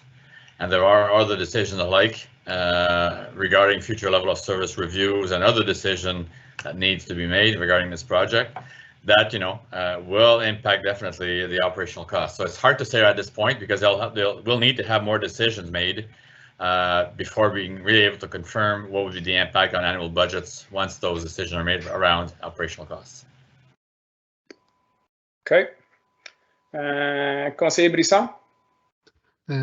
Comme que va mentionné, moi je crois que réalistiquement, comme conseiller Laurent a mentionné, logistiquement, pour pas qu'on rush rien, que par 23 de commencer la construction pour finir vers 25, que c'est très réaliste et à peu près qu'est-ce qui sera le mieux. L'autre question que j'avais, c'était juste pour les coûts d'opération quand ils arrivent pour les arénas. Juste que ça avait été mis quand que tu rajoutais de passer de 1 ring à 2 rings, tu montais de 400 000. Mais quand on passait de 2 à 3, ça montait de 800 000 au lieu de monter de 400 000. Oui. Ça, je ne comprends pas vraiment parce que si tu demandes d'un aréna, le coût devrait être semblable. Là. Mais je pense que, and maybe Monsieur Godin or Madame Guittard can confirm, or even the consultant, when we go from 2-pad to 3-pad, there was other considerations that were being added with that. It wasn't just the rink alone, right? In the report, I don't have the slide in front of me, but I believe there was other additional things being added. Maybe that's it was on. I can chime in. Yeah. I mean, there's not just the arena. When you add another arena, there's additional dressing rooms and things. So it's not going to be a straight linear curve in terms of the cost. It will go up a little more than that. But based off the estimate, it does look like that's correct. It's about 10 to 12 million for additional arena. But that would be, again, assuming you're adding to an existing facility. If you wait to do it after the fact, it will more than likely be a little bit more expensive than that, just due to escalation and the rising costs. I think Conseiller Brisson was relating more to the operations and maintenance. Oh, yes. Yeah, and I think that's, again, that was just a standard calculation across the board. There was no in-depth calculation done on that. No, that was based off area and square footage and some high level assumptions. So, yeah. Monsieur Leduc? I give council an example. Let's say from these multiple purposes area, you decide to lease out some of that flooring or that space. So that could mean not township expense. That could mean a tenant expense and revenue generated. So there's so many components of decision need to be made to we get there. That's just going to be varying so much by the decision we make. And again, like we said earlier, the type of installations put in, the quality of the products and everything else. So all these things will have a factor into our operational costs regarding durability and all those things like that. So we're very high level right now, and we know we have to dig deeper once we have a little better idea as to what's the project going to be all about. Right, as we get closer, as more decisions are made and we get closer to the project timelines, then there'll be, we'll go from a class B to a class C to a class D, B, or C and B, right? So, Conseiller Brisson? Yeah, but just take like the example that for the pool, if you're making it bigger, that the cost was dropping. So that's why I was just saying maybe it would be more realistic with the operating cost of the 3 rink instead of 1.9 million. If it was 1.3 million, that would reflect more like the $400 more, 400,000 more. Going on. I don't know if you follow my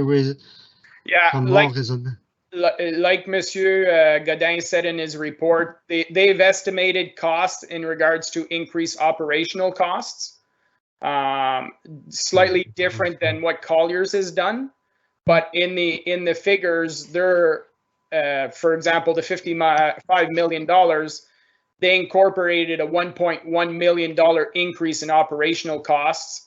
And they haven't taken into account possible savings at this point in time.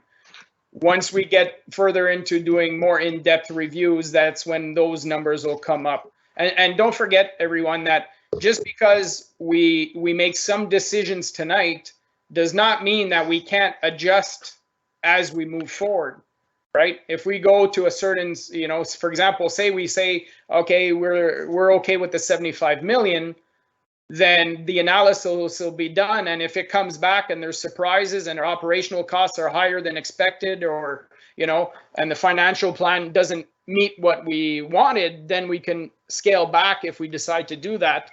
But I think that this is very high level at this point in time, and it's just to give a general direction where we want to start as a starting point.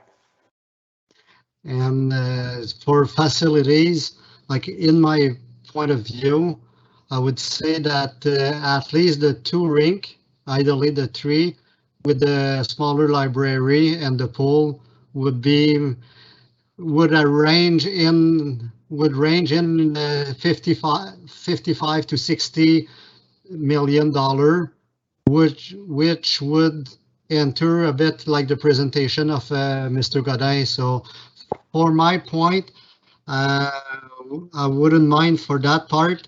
And even as it was mentioned, instead of the 1% increase for the next 3 years, if we raise it to like the 3% that was submitted, I'm sure that the people wouldn't say much about it, and I think that that's my point of view.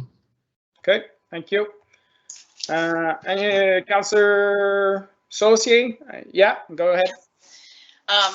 Well, I'm sure we all want the catalog, but I'm kind of leaning towards the mid-range just from the tax increase, because I think it was actually for the mid one, it was 4.7 tax increase.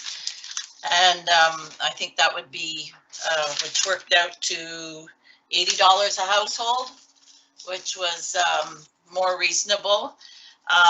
Also, you know, I'm kind of also leaning towards the number 2 option, just but with the library on the outside and the location of the library. But that was just a few of the points that I had written down. And I like the phase-in idea, and so that we're not, you know, and like you said, Mr. Mayor, we don't want to wait too long for the start, because then the cost increases. But definitely, you know, we can't close arenas till we have arenas, so maybe a phase-in project would also just work it better, and if we at least get it started. Okay, thank you. I'll give my thoughts. Oh, Conseiller Lorrain, go ahead. Sorry, just one more thing, since we're talking potential tax increases and whatnot. My opinion is, and I would prefer to extend the time frame of the increase of the 1% and the 150,000, and not stop it in 2025 and go to 2028, rather than go 2 or 3% per year to 2025. We need to make sure we maintain, in my opinion, again, we need to maintain that $150,000 fund, and whether we increase that after 2025 or we increase it next year, I think that needs to be looked at versus the 1% or 3%. I think we can get there doing the 1%, and that smooths it out better for the average household, rather than dumping on a 2 or a 3 every year for the next 3 years. So I'm more of the smoothing out over a little bit longer period and using the options available to us. And I'd like to see the numbers for that, and getting it in the ground. Again, you know, I talk about rushing it. I would love to be in the ground next summer.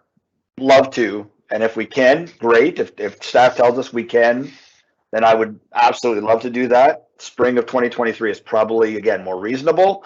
Love to be in 2022 if we could. But I'm not a fan of going more than that 1% from a taxation perspective, and I'd like to smooth that out over a longer period of time. That's Okay. my opinion. Okay. Thank you, Conseiller Lorrain. I tend to agree. I think there's other options, and I think the first option of 35, I don't think anybody wants to go that small of a project, so you can eliminate that from future calculations. What I might suggest is that perhaps I would like to see a few things when it comes to the financial plan. I would like to see, as Conseiller Lorrain said, what happens if we continue the 1% and the $150,000 and we bring that out to 2028? How would that affect the financial plan? I would like to see, instead of a 20-year loan, if we did a 25-year loan, how will that work? Because, and I want to wait to see the numbers, but my initial thoughts on this is that if we make some tweaks to the financial plan and how this is financed, $75 million is not out of range. I know we have the question of debt capacity and how, you know, going past our self-imposed limit, but we're still well within the provincial limits. And if we can smooth out the taxation on the population, where, you know, we're at 1.25 for the next, you know, till 2028, and we get the bigger complex, I think there, you know, we have to at least look at that option. So I would like to see those numbers. I think it's worthwhile. Do the comparison 55 and 75, and with the longer timeline and how the extended 1% and 150,000 a year is going to impact. Because as you mentioned, it's there is not that much different. I know these are big numbers and we're talking in the millions for sure, but we only have one chance to build this right the first time. And I think we did a fantastic job when we built the dome, and I know from an operational standpoint and thinking back, it's like we might have been able to go bigger with the amount of usage that thing is getting. So I don't want to find us in the same boat with this complex. So I'm not sure how council feels with that. If you're okay giving direction to bring back that comparison, tweaking the financial plan a little bit and seeing how those numbers round out. Monsieur Godin, would you be comfortable with that? Through Ms. Mayor, yeah, definitely. I have taken your comments a note, and we can tweak that financial plan and report back to council with it, either at another report to council or at budget sessions, depending how fast council would like to see those numbers. We can work around that. Okay. This is a special meeting. The next meeting's not 2 weeks away. It's it's 1 week away. I'm not sure how easy is that for you. If you're able to, great. If not, the following. I mean, it's a couple of different variables to update in the plan, so I don't think it would be an issue to have some updated information. Okay. Yeah. Okay. Conseiller Larin. Yeah, I just want to agree with you on a point. There is we have one chance to do this right, and we have to absolutely take into account whether or not we have one facility or multiple facilities at the same time. Understand the phasing in aspect of 2 rinks or 3 rinks or something to that effect. But we have to remember, if we do that as well, we're keeping open other facilities that aren't going to be open year round, aren't going to be making the same revenues, and costing us more money from a operational perspective. So let's really think about it. Let's really see where we can get to and look at it from that perspective. Is it 4 lanes, 6 lanes, 8 lanes? Is it 2 rinks or 3 rinks? I think that all has to be ironed out in that dollar amount. But again, if we're going to do it, let's do it right. Make sure the financing is there, and then give the go ahead, and let's start moving on it, because I think that's the key here. Is we know that every day that we wait is more money that's going to cost us, and for less facility. Okay, thank you, Conseiller Larin. So is the rest of council okay with that direction to come back with the 55-75 with the revised financial plan, Monsieur Leduc?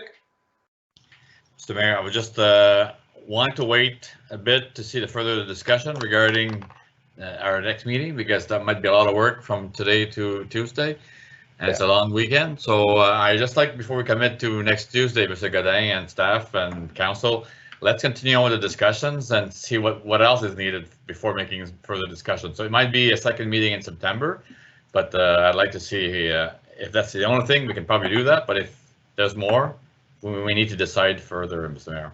Okay, perfect.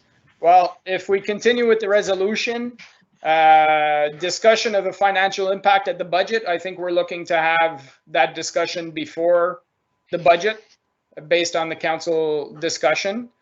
Obviously, it will be part of the budget as well, but I think we want to have those quicker. Validation from the library board, I think that's very important, that we give this information to the library board so they can confirm what their expectations are in regards to the financial impact. Are the numbers from the consultant and staff accurate, or if they're not, then they have to let us know. I think that with the 55 million and the 75 million version, estimate was a 5,000 square foot or a 7,500 and 15,000 square foot. I'm not sure if we want to get into those details this evening or not, but I think that they should use those 2 models as gauges Councillor Chinoski, you had your hand up.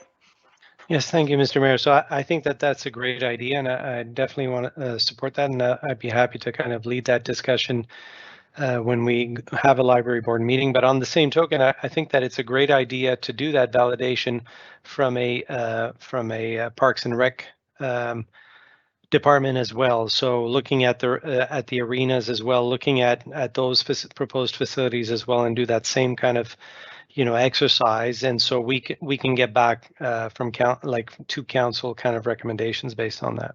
Yeah, Monsieur Leduc. I will speak from the township's perspective regarding our own Parks and Rec.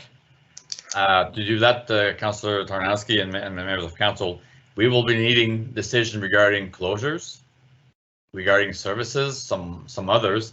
I'm not too sure we're ready to be discussing that yet. So to me, and personally, going to the Parks and Rec committee right now with nothing really to show for and nothing really decided, it's a long exercise. We've done that throughout the calculations right now. I think staff have worked hard with the consultants to come up with those numbers. But there are more hypotheses to be and direction given regarding where do we go with drinks, where do we go with halls, where do we go with different kind of things before commenting. That's my personal belief. Yeah, I think from the library perspective, it's fairly straightforward in regards to they're going to base their operations on the size, for staffing wise, if there's revenues or not, because we see in the calculations that they're revenues, but we know they have no revenues, right? Well, that's not right. That's not correct. There is about 45,000 of revenues, I think, somewhere in that range. Right, but we're talking about revenues of 200,000-300,000. So I don't think that's in there. Maybe I'm wrong. Maybe the library board is going to surprise us and tell us they have planned $200,000 of revenues coming in. Go ahead, Councillor Tarnowski.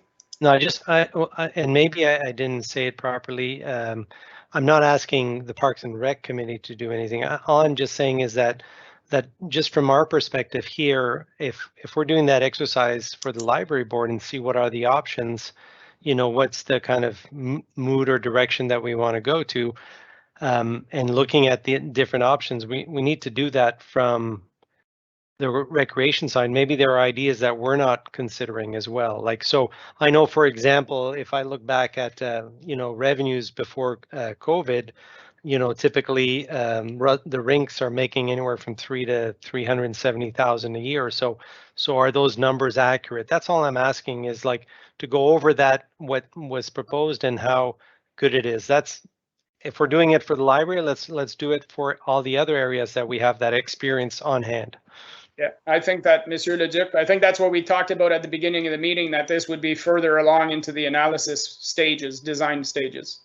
Yeah, and right there, for example, I'm just giving you the right ice rentals, minor sports support, outside rates.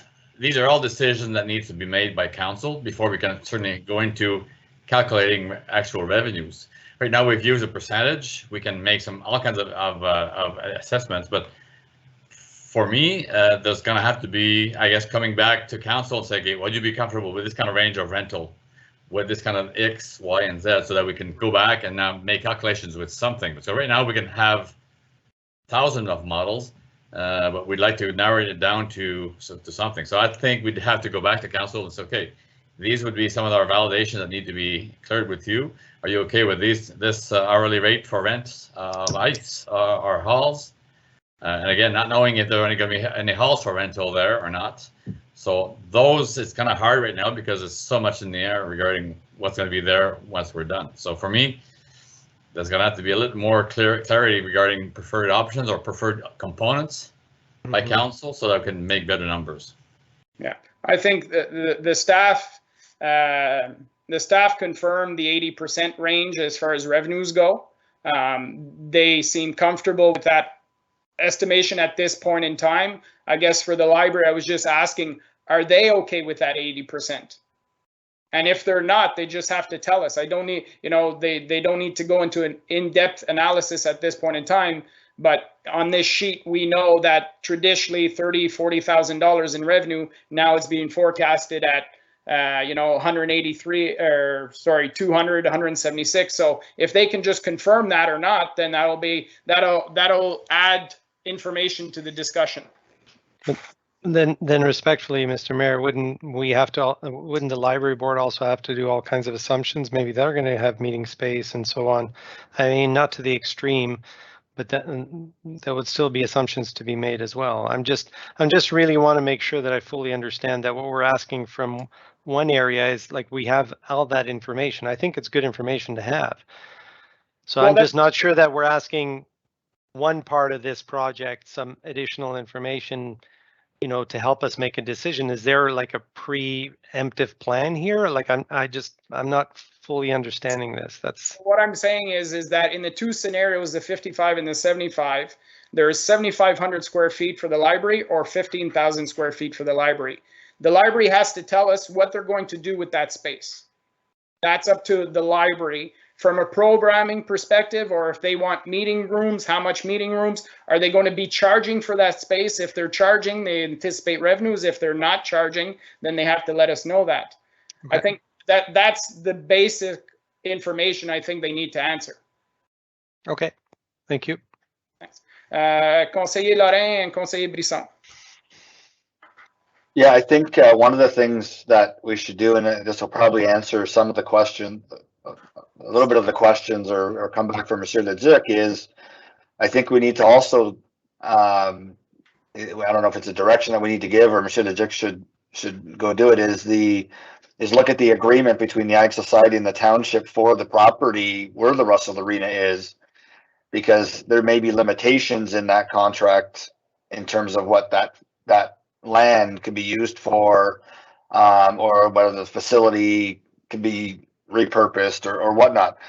I don't know what was put in that agreement. I don't know if there's a copy of it somewhere, but I'm sure that there's something in there, because obviously we couldn't get any additional land because the Ag Society was using for other things. So I think that needs to be part of that discussion as well, is, you know, if we decide to decommission or stop using the Russell Arena as an arena for winter sports, then what else could it be used for? Can it be sold? Can the land be sold? You know, do we own that land or are we leasing the land for that property? I don't know the ultimate answer, and obviously that kind of handcuffs council in terms of a decision that they make for that facility. And I'm assuming the Ember Marina, I'm assuming that's all ours and we own all of that and we can make whatever decision we want on that property. Again, I'm making that assumption. I don't know the answer to that. So I just want to add that component to the discussion because we have to have those answers as well, right? Right, and I think that's part 6 in this plan that's being proposed, to have those conversations. But Monsieur Leduc. Again, to Mr. Mayor, members of council, to Mr. Lorrain's point, if council only decides to have one rink as a component in number 1, then I don't need to consider selling. I don't need to consider repurposing. I don't need to shut down anything if that's the decision. So yeah, that's what I'm saying. I can do all kinds of work for sure, but I mean, we'd like to do work where it's needed and not waste energy and time. And that's why I want to know a preferred option. At this point, I'm not asking you to vote on something and be firm, but we'd like to know the preferred components so that we know what do we look for, what do we work for. I think that's why we're asking you, what does it look like a bit in your mind for the price that we're looking for? For $55 million seems to be the price range. What do you think should be the main components there? Not holding anybody to that when it's time to vote for a final project, but I'm just saying that we would know, are we shutting down one or not? If we were shutting down one, which one would it be? It could be one versus the other, for legal reasons, for example, or others. So for me, I mean, until council really starts putting a focus on what components, what project, what timelines, that's kind of have an idea as to how urgent or how serious we get into looking at numbers and make some conclusions and recommendations. Okay, merci Monsieur Leduc. Conseiller Brisson. Ben là, j'avais une première question, mais j'en ai un pour faire suivre de cette discussion-là. mais je crois qu'on pourrait même demander tout de suite aux conseillers. Je crois que c'est une décision qu'on peut faire comme c'est là, selon moi, parce que je crois que la décision de 2 rings, de 2 arénas pour pouvoir fermer nos 2 vieilles arénas, je crois que c'était une des raisons principales qu'on faisait le complexe. Donc, c'est pour ça que je supporte pleinement la demande de M. Lorrain de dire, OK, c'est quoi qu'on a d'autres restrictions sur Russell? Parce que si ça peut nous rapporter de l'argent, ça va nous aider aussi, mais c'est quoi qu'on a de conditions? Fait que je pense pas que c'est du temps perdu de faire cette recherche-là pour Russell, parce que selon moi, elle est aussi vieille, elle est plus vieille qu'Embrun. Fait que je crois que les 2 arénas seraient pareils à fermer en même temps. Pour mon autre question que je voulais, mon autre commentaire que je voulais amener, c'est qu'il ne faut pas oublier aussi, si on ferme les 2 arénas, il y a les 2 salles d'aréna qu'on perd pour nos réunions.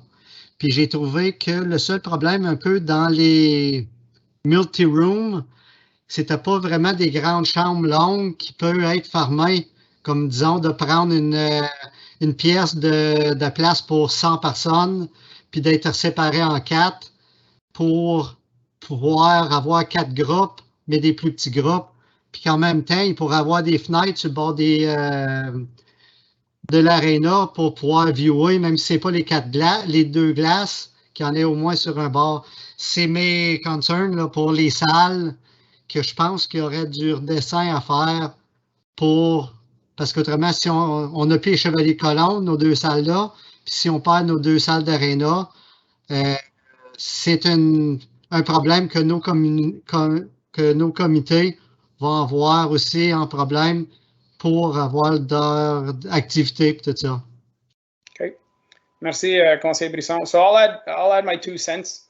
In regards to what I would like to see, obviously I want to see the financial plan, but for me, I think that the 8-lane pool, I think is a necessity. We've seen that with just the survey, just the people reaching out for the last years. That's what everybody's looking for is the indoor pool. And I think if we go any smaller than the large one, we're just doing a disservice to ourselves.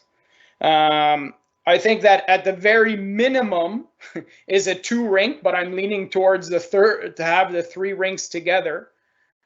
So that for me, that's the 2 main components. Everything else for me is still up in discussion how it would play into the complex and what potential options are there. So if you're looking for a starting point, for me, I think that if we're able to smooth out the 75 million with a minimal tax impact, then I think at the bare minimum you're looking at 3 pad and you're looking at the largest pool. So I'm not sure if people want to throw in their comments with that. Conseiller Lorrain? Yeah, so I'm right there with you, and I'm just gonna say why the 3 rinks, just in case some don't understand the reason behind the 3 rinks, and Councilor Brisson mentioned closing the 2 and opening 2 new ones. Yeah, it's great. We're going to get additional revenue from the fact that we're going to be able to open in the summertime. So an extra few months in there from that perspective, but it doesn't solve the issue of the need right now, which is the fact that we don't have enough ice in the township for the need, and it's just going to grow. So if we only do 2, then we're not even meeting today's need. We're actually not even meeting 5 years ago's need from a rink perspective. The other aspect is if we were to build 2 and keep 1 open, as an example, additional operational costs I already talked about, but then we get into, and this is more of a minor sports issue, but there are boundaries in terms of minor hockey, as an example, for boys, and the boundary is essentially right where we're putting the complex. So who gets to use it? Which district will have access to it? Which referees are going to show up? Do we keep Russell open? Then Russell can't go play there because the referees won't go there. You know what I mean? You have to use referees from a different district. You know, for me, it just makes absolute sense to put all the rinks in one spot and then have the associations deal with, are they going to continue in two different districts? Are they going to both join the same district? Are they going to join together as one district? So, or as one association? So there's many different concepts that need to happen, and they can't start those discussions until we finalize what we're doing. So to me, it makes sense to move forward with finding out what we can do with the other two facilities and build the 3 rinks. I'll be on board with the 8-lane pool at that point in time, and then we go from there from what else we can put into the facility, whether it's a gymnasium, whether it's the theater, whether it's the library. You know, we have those that ability to talk about that. But I think I'll agree with the mayor and say the starting point for me is 3 rinks and the pool, the 8-lane pool, and we move forward from there. Thank you. Thank you. Other comments, members of council? Councillor Tarnowski, Councillor Saucier, I believe. Well, so if we're doing wish lists like that, so I'll agree with the rationale for the 3 rinks. I think that it makes sense provided we close the other 2 and benefit from that closure. I do agree that there is a concern for community space when we do that, so that's something that needs to be looked at as well. I like the 8-lane pool. I agree with that as well. We need to address the library issue regardless of how that comes out. We definitely need to address the library issue. We need a library, and I'm hoping that we have this library. This is something that I think is very important for the community. If there are other options by potentially closing some spaces down in the community in Embrun and having a library located in one of those facilities, I'm just spitballing here, but you know, we're talking about the arena closing or something like that. That might be an option. I think that it's also important that we have a gym facility that's a multi-purpose gym facility where we can possibly have shows, where we can possibly split the facility, like a facility, you know, into 2 or 3 smaller facilities so that we can accommodate various sports and we can accommodate various meetings, because we're talking about reducing community space on the outskirts. And so I think that makes sense. And so that, I think that kind of concludes my kind of wish list. Thank you. Okay, thank you. Councillor Saucier? Yeah, I was just curious, do we know what the average lane size of pools in Ottawa are? Like, it's been a while since I've been to a city pool. Good question. I used to be there all the time as a kid, but I haven't been there in years. I believe I'd be surprised if it was smaller than 6. If I can, I'm not 100% sure. We could get back to you. I think the older ones are 6, and the newer ones are 8. Okay. Just, you know, I just want to make sure that we're being reasonable here on the size of the pool, you know, because we don't want it. Pools are very expensive and we don't want them not utilized. So I just want to make sure, because like I'm thinking of Carleton University's pool, you know, and how many lanes. So if you could get that answer for me. And again, I think, you know, I'm pretty much in agreement with what everyone was saying. Mr. Tarnowski, what you just mentioned about the library, and you know, and then if that property is sitting empty in Embrun, maybe that's a possibility for a location. But the rinks and the pool as a start, you know, we talked about phases, so I think that would be I'd be agreeable with that. And but I also think we need to have these conversations with the groups that are using these facilities, like the Ag Society, where they hold their Russell Fair, and I don't know whether they'd be interested in purchasing, but they do a lot in the Russell Arena during the fair. So whether it's concerts or they've been also utilizing it for displays upstairs, and so even this year, all of that was utilized, even on a low scale fair this year. So I think we need to have those conversations with the user groups that are presently using our facilities. Thank you. Thank you very much, Councillor Saucier. And I just want to add one thing is that, you know, when we talk about $55 million or $75 million project, I still want us to be as efficient as possible with the choices we make, right? We don't want to simply say, oh, we can, you know, we can do it and we can have everything because we can afford it. No, there's going to be some tough conversations that's going to happen, and we're going to have to make some tough decisions to say, you know what, like, you know, the operational savings from making this decision actually pays for another aspect of the complex, right? Or, you know, those kinds of things. So again, I think that we should be, you know, we've stated the 3-pad and the 8-lane pool. And then let's have a look at the financial plan, and then we'll have a better idea where we're going to play with and those tough conversations to come. Would that be a good starting point for you guys, Monsieur Leduc? Mr. Mayor, that's I was looking for that kind of starting point where we can have afterwards, with the balance of the budget allocated to this project, decide which other options are there, you know, regarding library, regarding gym, regarding anything else.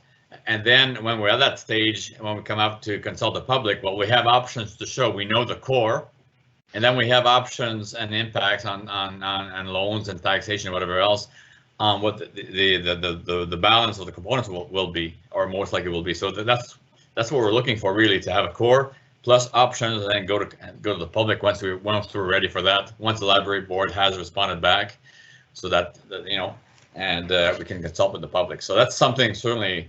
The consultation probably will take place only in January or February or March next year, depending on how fast the library board returns. And we do our own studies, like Councillor Tarnowski suggested. Now we have a clearer idea. We can now pursue interested parties discussions, and also legal implications and cost savings implications. Yep, as well. And if I remember well, the service level review is due by the end of January next year. That's correct. And realistically, with the pandemic, very difficult to have in-person meetings at this point in time. So I think that if we can have a plan in place for public consumption, if you will, you know, maybe we have that information earlier and we put it out earlier, and knowing full well that we schedule a meeting with the public later on, or give an opportunity for the public to give us feedback. But I like the idea of, you know, council puts a core in place, and then we'll know the impacts of everything else. Conseiller Brisson. La seule chose que je voulais rajouter, moi, je tiens beaucoup à la bibliothèque parce que ça fait déjà une dizaine d'années qu'elle a été mise à mauvaise place, qu'on la repousse à chaque année. Fait qu'il faut la mettre dans nos plans comme c'est là. 4 millions, parce que je ne dis pas la plus grande, je dis le 5 000, c'est pour ça que j'ai demandé comme Russell, une grandeur comme Russell. À 4 millions, je crois que c'est raisonnable, que ça soit qu'on la bâtisse là ou ailleurs. Je crois que là, on va même avoir des économies parce qu'avec les autres services qui sont déjà accrochés après, tout ça. Mais moi, je tiens absolument à voir dans la discussion la bibliothèque, que je crois que c'est indispensable dans la situation qu'on est comme c'est là.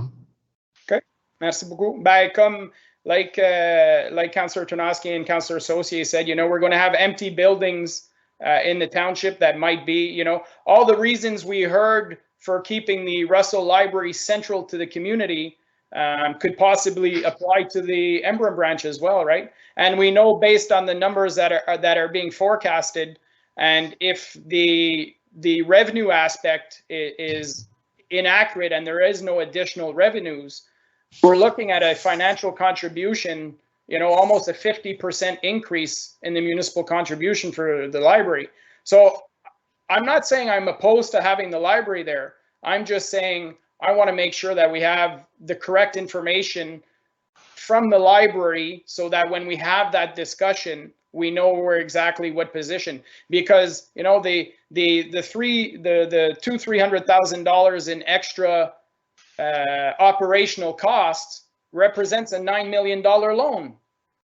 So, you know, are we giving up something by, you know, throwing it into operations? And that just not just the library either, right? That applies, like Councillor Tarnowski said, we'll do an in-depth analysis on all our facilities as well.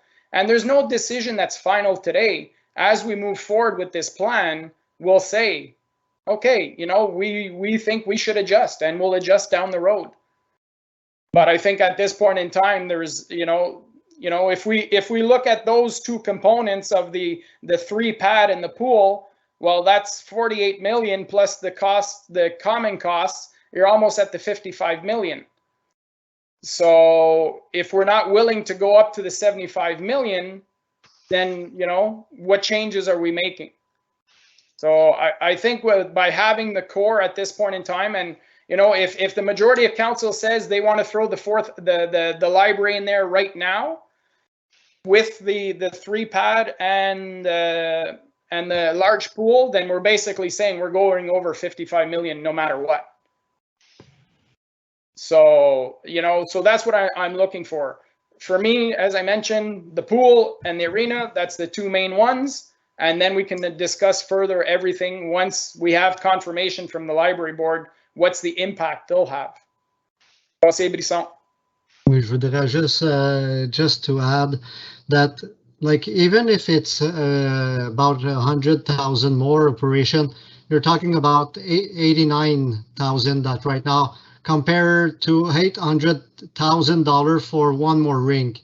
So, parce que moi, c'est que je veux pas leur pousser encore d'un autre 4 ans plus loin.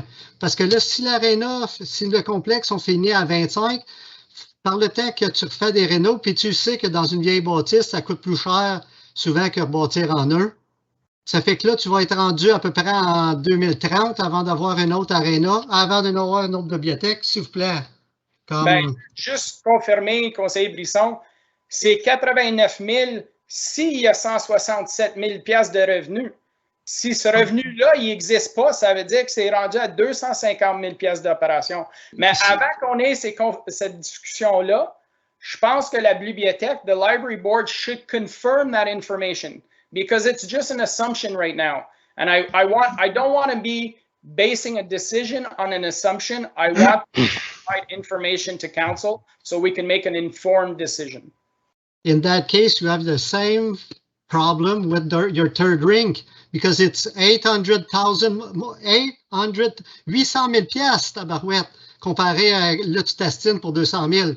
Fait que si tu veux vérifier tes chiffres de bibliothèque, vérifie pour ton troisième rink aussi. C'est pour ça que je dis que je m'attends que c'est trop cher. Mais si on va rechercher un 400 000 piastres là, on peut tout de bien le sauver pour la bibliothèque. C'est pour ça que moi, je dis qu'on a besoin de la bibliothèque dans les plans. Après ça, on verra avec le financement. Mais moi, je veux avoir la bibliothèque dans les plans, toujours, parce que c'est une nécessité. Okay, so you've made your position clear. Yeah. Councillor Lorraine, myself have made our positions clear. Councillor Tarnowski, do you want to make sure Councillor Associate are both on the library board?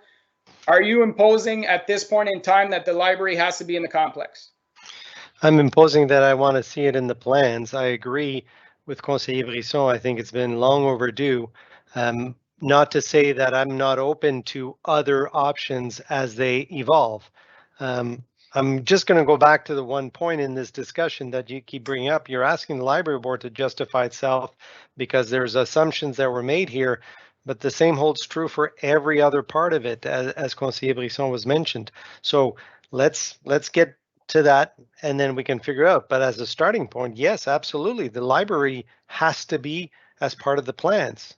Whether you want to talk about the larger one or the smaller one, I'm happy to bring that to the library board and have that discussion with them. But you're going back to this 200,000, which is an assumption that was made, and a fair assumption, but they just used the same process as they used for every other component. So if we're justifying, we should justify all of them, Mr. Mayor. Yeah, well, just to confirm, like I said at the very beginning, the staff were comfortable with the 80% that was put in place at this point in time. from the administrative point of view of the township. But the 80% hasn't been confirmed that they're comfortable with at the library board. That's all I'm asking. Are they comfortable with that 80% assumption? If they're not, then they have to tell us. But our staff, our treasurer has already confirmed that they're okay with the 80% at this point in time. That's all I'm looking for. I'm not looking for an in-depth analysis. I'm just asking, are you okay with the 80% assumption? If you're not, then just let us know. And as we go further into the discussions and we really get down into the analysis within our own facilities, then we'll have a clear picture for the library. I'm not saying I'm holding the standard to the library to one and not us ourselves. Our staff have confirmed the 80% right now. I'm just asking the library board to confirm that 80%. If they're not comfortable with the 80%, just say so. If they are comfortable with the 80%, just say so, because at this point in time, I don't believe the library board has seen these figures and confirmed from an administrative point of view. That is all I'm asking. Once we get into those discussions, when we have more analysis at the next stage in the process, then yes, the discussions will come back. But I'm just saying and Conseiller Brisson has a good point. There's a huge jump from 2 to 3 rinks, right? And staff have discussed that. Scott talked about it a little bit, and we'll discuss it further as we get an analysis going. But I'm just saying the library is another flag that comes up, just like the 3-pad, right? That's a big flag. So that's all I'm saying is confirm, have the library board confirm yay or nay. Okay. Councillor Saucier. Yeah, just let you know, the next library board meeting is on the 16th of September. And the acting CEO is actually on vacation right now. So it's, it's a lot of people are still in vacation mode up until the public school board goes back to school after Labor Day. So just to give you that, and the Carlton pool, I looked it up, and it's a 6-lane. Okay. So, I personally feel 6 is plenty big, but I'm not involved with the swim team or anything. So again, that user group might be able to give us some more input. Okay.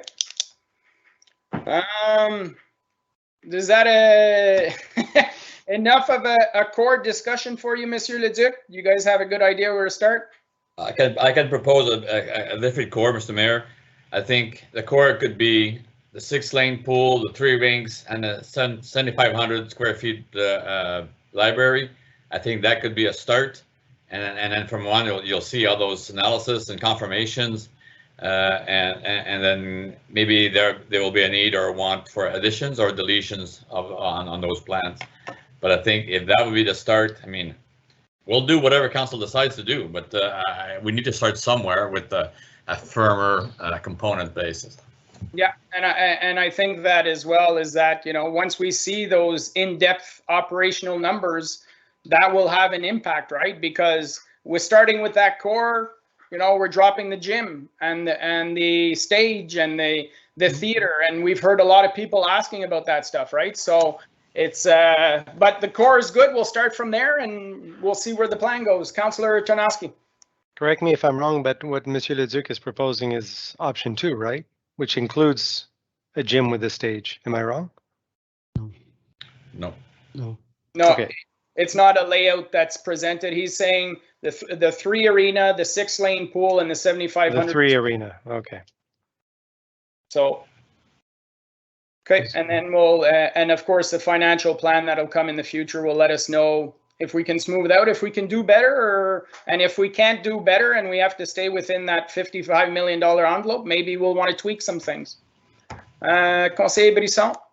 Même, je pourrais suggérer, comme on disait que Russell est 5 000, d'étudier la possibilité de 5 000, parce que je sais que c'est des gros coûts, qu'avec 5 000 pieds pour commencer, s'il nous reste de l'argent, tant mieux si elle veut le grossir, mais au moins garder l'enveloppe de 5 000 pieds carrés avec la 6, que c'est déjà donné, du donné, tout ça. Ça fait que je crois, personnellement, je serais très satisfait avec ça pour essayer de couper les coûts. Puis là, après ça, on verra, comme que tu dis, les coûts évalués après. Okay. Parce qu'oublie pas que part of the DC study includes that the expansion of the Russell Library as well, right? So that might, I'm just saying, if we're keeping it at 5,000, we have to consider the possibility 7,500 if we plan on expanding Russell as well. So, you know, try and keep it fair. And the other just point that I wanted to make is, okay, right now we're dropping the gym in the discussion and the amphitheater, but as it was mentioned, it's not something impossible that west of the building, beside the arena, attached to the arena, that we add that later on. That could be an easy add-on afterward. But right now, I understand that we have to do some hard choice, and that's my point. Okay. Yeah, I think that we'll expand on this conversation once we have a financial plan with the options that we've given direction on. So just another comment. That's why I would be in no hurry to have that result like beginning of September. So even if it goes in October, because there's quite a lot more research to do to come back to us, I think it will be even more reasonable to have those information. So right. That's why better not rush and having it properly. Right, but I don't think we're planning at this point in stage going a full in-depth analysis of that. Monsieur Leduc? Mr. Mayor, Council, there will be some delay because we've come to terms with the contract with our consultants. We're bringing a report to Council, most likely the following Council meeting, and maybe Tuesday, I don't know yet. But we've come to the end of this consulting fee services, so I'll have certainly discussions with the consultants to see what this means. They've heard the discussion tonight. They maybe have some ideas how to approach this. They will probably certainly suggest a fee structure for what's left to be done. So we'll have to come to Council and get a mandate or get more funding so that we can continuing on. That's a reality of after tonight's discussions. Okay, perfect. Councillor Lorrain? Yeah, just to remind as well, though, that although we have a meeting next Tuesday for Council, and then 2 weeks after that on the Monday we have a meeting for Council, we also have the special meeting on the 13th, that if we needed to start a little bit earlier, we could have that discussion before the public consultation discussion from 7 to 9, I think that is. So if we needed to add extra time, then I think we could do it at that time as well. So we have 3 options, I think, over the next 3 weeks to jump in without adding anything further. So I just want to remind that we had that extra time too. Yeah, good suggestion, Conseiller Lorrain. Okay, any other comments at this point in time? At this point in time, are you looking for additional information, Monsieur Leduc? I know that you've put out timelines here. You're questioning a timeline, but I think it's more going to be as we have those discussions, then we can discuss the next step. That's correct.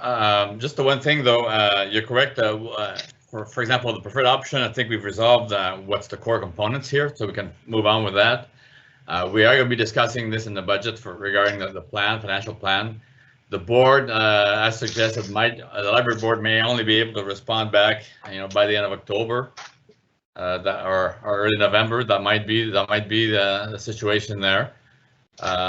Again, public consultation should be probably in the early new year. Presentation outcomes from the public consultation, again, depending on when we do them, might be a February or March timeline. And then we're getting very close to the lame duck decision-making process. If it's not part of the 2022 budget, Council has a limited time to make such a decision, and that will be made before, I think, the 27th of August or the 31st of August. So remember, in your mindset, in your process, I mean, Council should be targeting a decision on this. If it wants to make decisions during this term, a May or late at the latest a June decision, as we normally don't meet in July. So I think Council has to keep that in mind in the process. And that's why I was asking about timelines also regarding the decision making. So that's kind of how I see things unfold in the next 3 to 9 months. Okay, perfect. Thank you very much, Monsieur Leduc. Any other further questions, comments? If there's none, then we'll conseiller Tarnowski. Merci, Monsieur le Maire. I just want to take this opportunity. This has been an amazing feat by the staff team. Monsieur Godin, all the options that we're looking at and everything else. I think we're really lucky to have a professional team with you guys there, because it as much as we have some difficult decisions to make, it really is very well presented, and I'm really happy at the direction we're going. So thank you very much for all the efforts there. It's really appreciated. Merci, conseiller. Any other comments, members of council? Okay, so I'm not sure. Motion that council approves all recommendations listed on agenda under item number 4. So I'm not sure how you want to word this. How about that council gave direction on how to proceed? And that would include the 3 things and the library board review for now. Yeah. Yeah. So if we're clear on that, what you said, Mr. Mayor, is fine, but. Okay, everybody's okay with that direction? Okay, Madame Camry-Laflamme, t'es correct avec ça? Mr. Mayor, so just to make sure, so you're dropping off the whole motion that's presented at number 4A, that council receives the report? You're not going along at all with that? I think what we can do is that council receives report PR 16/2021 dated August 31st, 2021, and approves the timeline for the following. Preferred option by council, and we put that it's a 3-pad, 6-lane, 5,000 square foot library, and that we and then just end it there. Yep, no date. No date, and then everything else is taken out. And then we'll have those, we're going to adjust as we have those conversations. Okay, so I'll need a mover and a seconder for this then. So mover and a seconder to put it on the table first. Did I put it on the table already, Madame Camry-Laflamme? No, we just discussed it. Okay, so moved by Councillor Tarnowski, seconded by Councillor Saucier. So now the amendment, as I just stated, I need a mover and a seconder for that amendment. You guys are really small on my screen, so make sure your hand's in front of the camera. Okay, Councillor Lorrain and Councillor Saucier. Can I ask a question? Yeah, let's put the amendment on the table and then ask a question. Okay. It's on the table. Conseiller Lorrain, Councillor Saucier, go ahead, ask your question, Councillor. Saucier. Okay. No, I just wanted to know, did we want to leave in that we want validation from the library board? I think that. Do you want to leave it in? Yeah. Okay. Yeah. So we'll leave if that's the case. Then if the mover and seconder are okay with that, Madame Camry-Laflamme, on garde numéro 1 comme mentionné, puis on garde numéro 3, puis on efface tout le reste. Puis numéro 3, on ajoute October or November 2021 for the date. Validation from the library board, Monsieur Leduc or Councillor Tarnowski. So say how long you guys think you need to do that, just the confirmation of the 80%. I think it's fairly quick. Yeah, like I'm sure we can discuss it at our next meeting and then they could get back to you after that. So maybe just say by October 2021, Monsieur Leduc, that'll give you time to have conversations with the staff as well. Yes, I was going to suggest that, Mr. Mayor, just to reassure councillors sitting on the board, we will be helping with the discussions or providing information to the CAO of the library as needed. So I'd like to reassure them that's going to be the case. Now, if your meeting is in September, we can provide assistance in October. So it might be a late October meeting time or the first meeting of November, the latest. That would be ideal if that's possible. But that's kind of the timeline I'm looking at. Okay. Are the mover and the seconder okay with that change for the amendment? Conseiller Lorrain, Councillor Saucier, you guys are good with that? Okay. Councillor Tarnowski, you had another question? I just have a request if we can just get to reread the amended resolution, please. Thank you. Yeah, so the council receives report PR 16/2021 dated August 31st, 2021, and approves the timelines for the following steps. 1, preferred option by council as a 3-pad, 6-lane, 5,000 square foot library. We remove number 2. 3 is validation from the library board for the proposed project, including operational costs and revenues by October 2021, and then we remove the rest of the writings. Merci. Okay, so we have a mover and a seconder on the amendment, so I'll call for the vote on the amendment. Mike Ternosky, yes. André, oui. Jamie, yes. Cindy Sosa, yes. Perfect, the amendment is carried. I'll call as amended. Mike Ternosky, yes. André, oui. Jamie, yes. Cindy Sosa, yes. Perfect, so that motion is carried. Our next meeting, anything to add before we're done, Monsieur Leduc? Mr. Mayor, yes, I'd like to first off say to council and staff who's working on this that, you know, we all realize and appreciate and we should be proud of where we're at now, right now with this project. We're getting more and more concrete. I'd like to echo Councillor Tarnowski and council regarding the hard work that staff put in. Obviously, we've put a lot of time in this, and also the assistance of the professional consulting team. I know I've been hard on them the last couple of weeks regarding this to be fully meeting council expectations, and I'm happy that you're satisfied. But I pushed them hard in the last couple of weeks, and I appreciate their assistance there. We want to keep this project moving. I think in your direction, Mr. Mayor, members of council. I think this is going to continue on going forward, and I'm happy with that. I think we've shown that we've got a very strong financial plan, and you know, I think that's showing that our finances are in good order, and that's why we're able to make these kinds of decisions. So thank you very much for considering this and being clear as to key components, and we're looking forward to deliver to you what you're looking for. So thank you very much. Thank you very much, Monsieur Leduc. And just to add to that, I know these can be difficult conversations. It can be emotional conversations, and you know, we're going to have difficult decisions ahead of us. But at the end of the day, this is an incredible feel-good story for our community.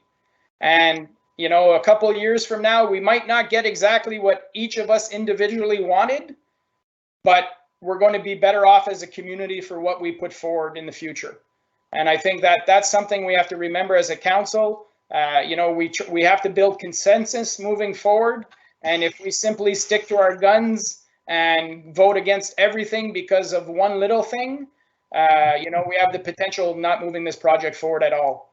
So I'd like to thank council for, you know, having open hearts with this thing, open minds. And let's make sure that we go together forward and build what's going to be a jewel for our community. So thank you very much. Our next meeting of regular council is held on Tuesday next week, September 7th. That bylaw 21-80 being a bylaw to confirm the proceedings of the Council of the Corporation, the Township of Russell, at its special council meeting held on August 31st, 2021. Be read a first, second, and third time and passed. Need a mover and a seconder, please. Moved by Councillor Tarnowski, seconded by Conseiller Brisson. All in favor? Mike Ternosky, oui. André, oui. Jamie, yes. Cindy Sosa, yes. Thank you very much, everyone. We are adjourned at 9:02 p.m. We'll see you next week. Merci, bonsoir tout le monde. Merci, bonsoir tout le monde.